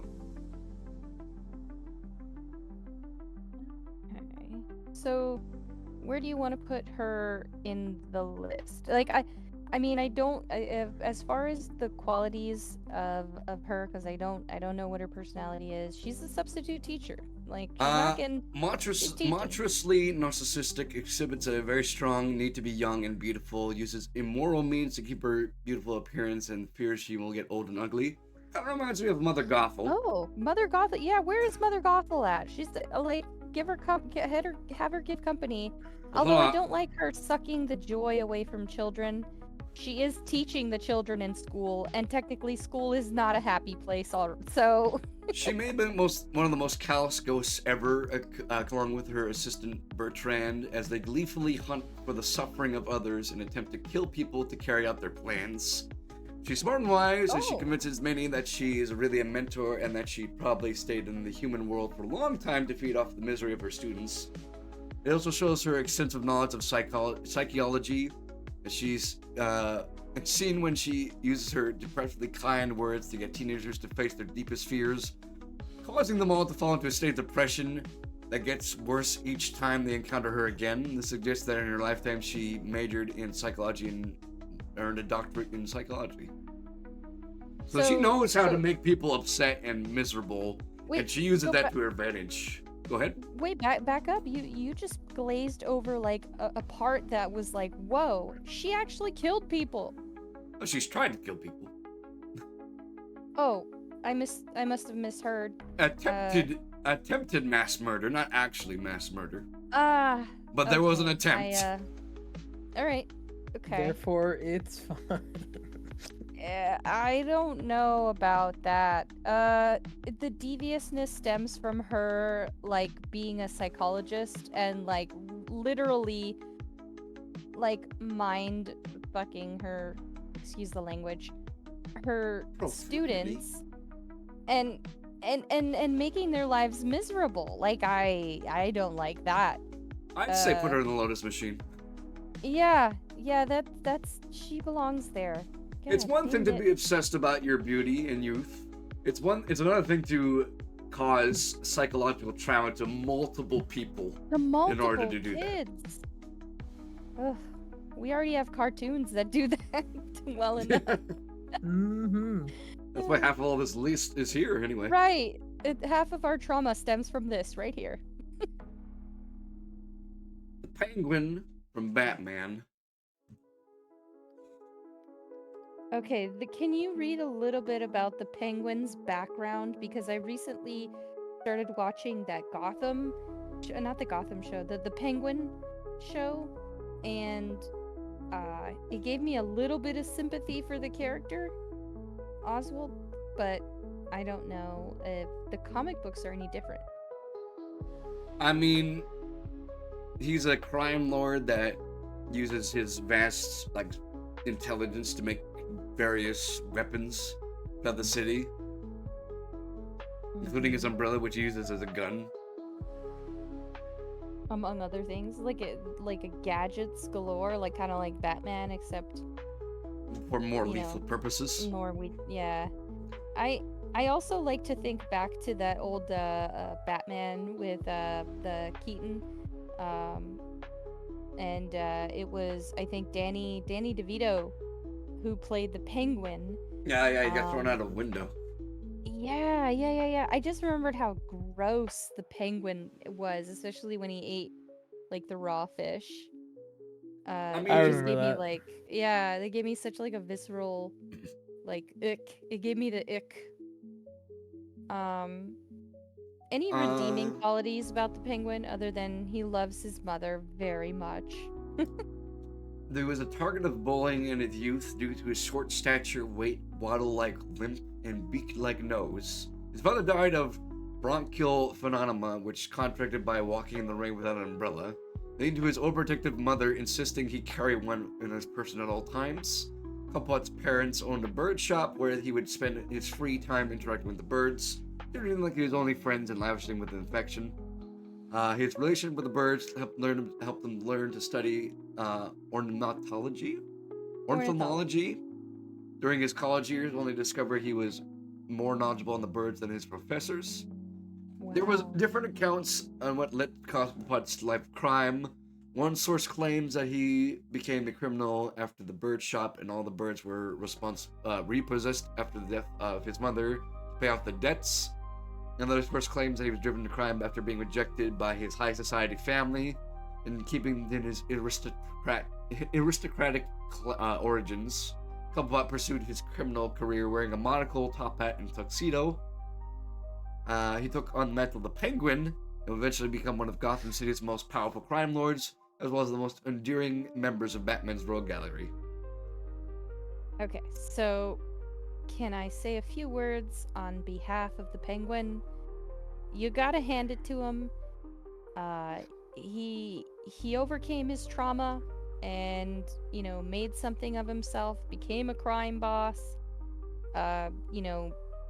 Got into his passion with birds. That was a good thing. I didn't know about that. That was nice. And the unfortunate, realization that he's more knowledgeable than his own professors. And then having that, it's just kind of, he's just had all the bad breaks. His mom dying, the trauma of that, his other family rejecting him. I feel for him. I feel for the Penguin. Apparently, he has some vendetta against the Wayne family too, because apparently they've been around in Gotham for as long as each other have, but the Waynes got more of a higher reputation than his family did. Like a status thing. Yeah. He's kind of, yeah. He's like, you taken away my family's reputation, my name, my wealth. It's all your fault. How about we get some good old-fashioned revenge, eh? Yeah. You know, but having a sore throat kind of helps out with that voice, actually. Yeah, he had a pretty good villain voice, Jess. Good old Nolan North to help me with that. Yeah. And apparently he has a medical. Apparently, one of the cases where he has a medical condition where his fingers are attached to each other. That's why they look so weird. Is that Yeah. from the movie? I think so. It showcases that with Danny DeVito. He has only 3 hands. Only 3 hands, I- as opposed to three- the like many his more hands two- we have. He has a thumb and 2 fingers. No, he had 4. I think the middle 2 fingers were fused together. Something like that. Yeah. Where would you put the Penguin, Danny? I'm curious. It's weird because on the I- one hand he has a very you- tragic history, but at the same time he's Well, also it's done very many- tragic, but you can't really excuse the things he's done. He's done a lot of really mass murder, lot of evil blackmail, shit. gang warfare, organized crime, battery and assault, mass kidnapping, suicide, sabotage, terrorism, mutilation, torture, animal cruelty, theft, burglary, SA, corruption, vandalism. Oh, you didn't have to go further than SA. I mean, He's already demoted to the bottom 2 tiers for me. yeah. As soon as you commit SA, you're out of here. You out of Get here. out of here. You're going in the Lotus machine. You remember the opening of SVU? SVU? Yeah, where it's all sexual assault is considered one of the most heinous of crimes. This special victims unit is responsible for these, for following these crimes. Blah blah. I never watched that show. No, I'm Nah. obsessed. The only parody I know about it was Back to the Barnyard. Back That to was the it. barnyard. Haven't heard that one. You should watch it. It's really funny. I'm a lot more wholesome in terms of my cartoons anyway. Mm. Your speech? No, I'm just coughing. Okay. We're at 3 hours and 5 minutes here. We still got a little bit ways to go, but I'm not adding any more. So if you have any more recommendations, don't tell me. Please. Can we hypothetically do Aku? I have him here. I can bring him up here. Hold on a second. Because There he is. he's interesting, because he has a little bit of a redemption. Does he? I think so. Does he now? he has moments where he struggles between when he actually has kids I think he has like a moment where I don't know what it was. Like he had a crisis of conscience or something. Or am I just imagining that? I'm pretty sure he got stabbed and then died. There have been times where he might have been with Jack, an occasion, based on what I've seen before. Yeah, they've had like mental sparring, like back and forth. It wasn't just fighting. It was like he would manipulate other people, and it would cause Jack to like question his path and all that stuff. It was interesting. It was like kung fu with Mental kung fu. no, the one with David Carradine. That one was all about like morals and like values, and like at the end he was like not trying to fight people. He would avoid conflict at all costs until like the last possible moment when he would have to like fight inevitably. It was kind of like Samurai Jack, if I can make a comparison. I mean, I thought we were talking about Samurai Jack. Yeah, I'm He just doesn't kill children apparently. Appears to have a soft Nope. spot for children at times. This seems to be most indicative in the views of seeing immense value, but not simply eradicating them, but rather convincing them through various means to view him as a hero of the planet and not Samurai Jack, making them useful servants in the future to shape suppressive generations. long-term oppression. I'm trying to find the thing you're talking about, where you had like the mental conflict or whatnot. Yeah, please. I am deteriorating. Because I thought Aku was more of a complex character, and then maybe I'm projecting on him right now.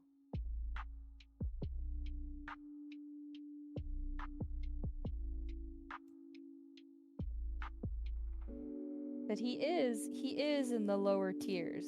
I won't doubt that. The only time I've seen him that seems like that is after 50 years during this fight with Samurai Jack. Aku became upset and depressed due to the side effects of time travel. Samurai Jack hasn't aged and cannot die even by the effects of old age. He has no interest in fighting Jack and wishes to help somebody else to just kill him. Which is why he sent his daughter to do it. And then yeah, that was an interesting plot line there. Now, I don't see anything about him not wanting to do conflict, because he seems very interested in causing death and decay and destruction. In any case, my vote would be to the Lotus Machine, or because honestly, if he wanted to be the ruler and the hero, like seen as the hero in the people's eyes, then he could accomplish that.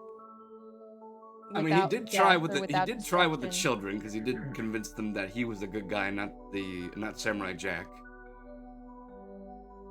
Yeah, that's like really that's like really devious, if you ask me. That's kind of like if your parents like teach you like your morals, but the morals that everybody else was taught was like the regular morals, and you were taught like the opposite.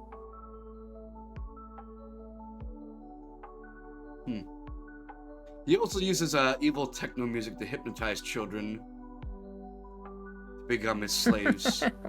Heck yeah. With that. When anybody who tries to use like psychological or like hypnotic manipulation, they get treated to themselves. Yeah, it's kind of like you did it to people, now you get it done to you. How's everyone? I'm like because I'm sleepy. We're pretty much gonna end up here, so but I appreciate you dropping in. We still got at least one more part to do. So we're almost there. We've done quite a bit from what we've done. Oh, almost there.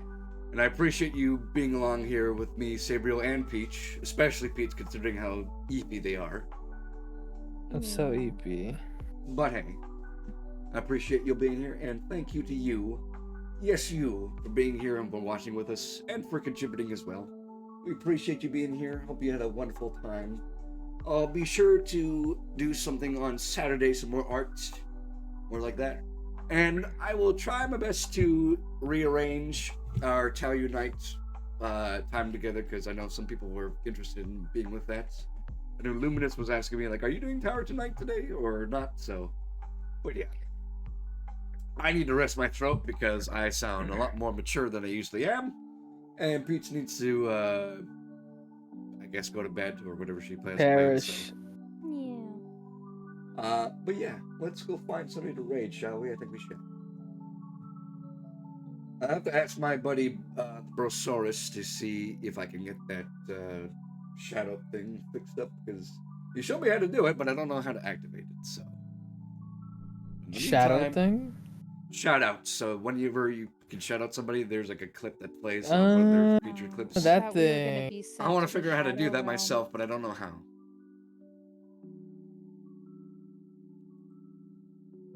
We're gonna raid into River Poyo. They're playing Splatoon 3. They are a Octoling VTuber, having some fun with a friend of theirs apparently. So we don't only say hi. As always, be kind and respectful to those we raid into. Treat the others the way you want to be treated. All that jazz. And stay strong, stay safe, and eat some cheese. Good night. Cheese? Cheese I like cheese. is good. Cheese. What's your favorite kind of cheese? Brie. Colby Jack. Marble. I also, it's so hard because there's also so many cheeses that are good, like seasonal. Like there's this seasonal cranberry goat cheese. Oh, so good.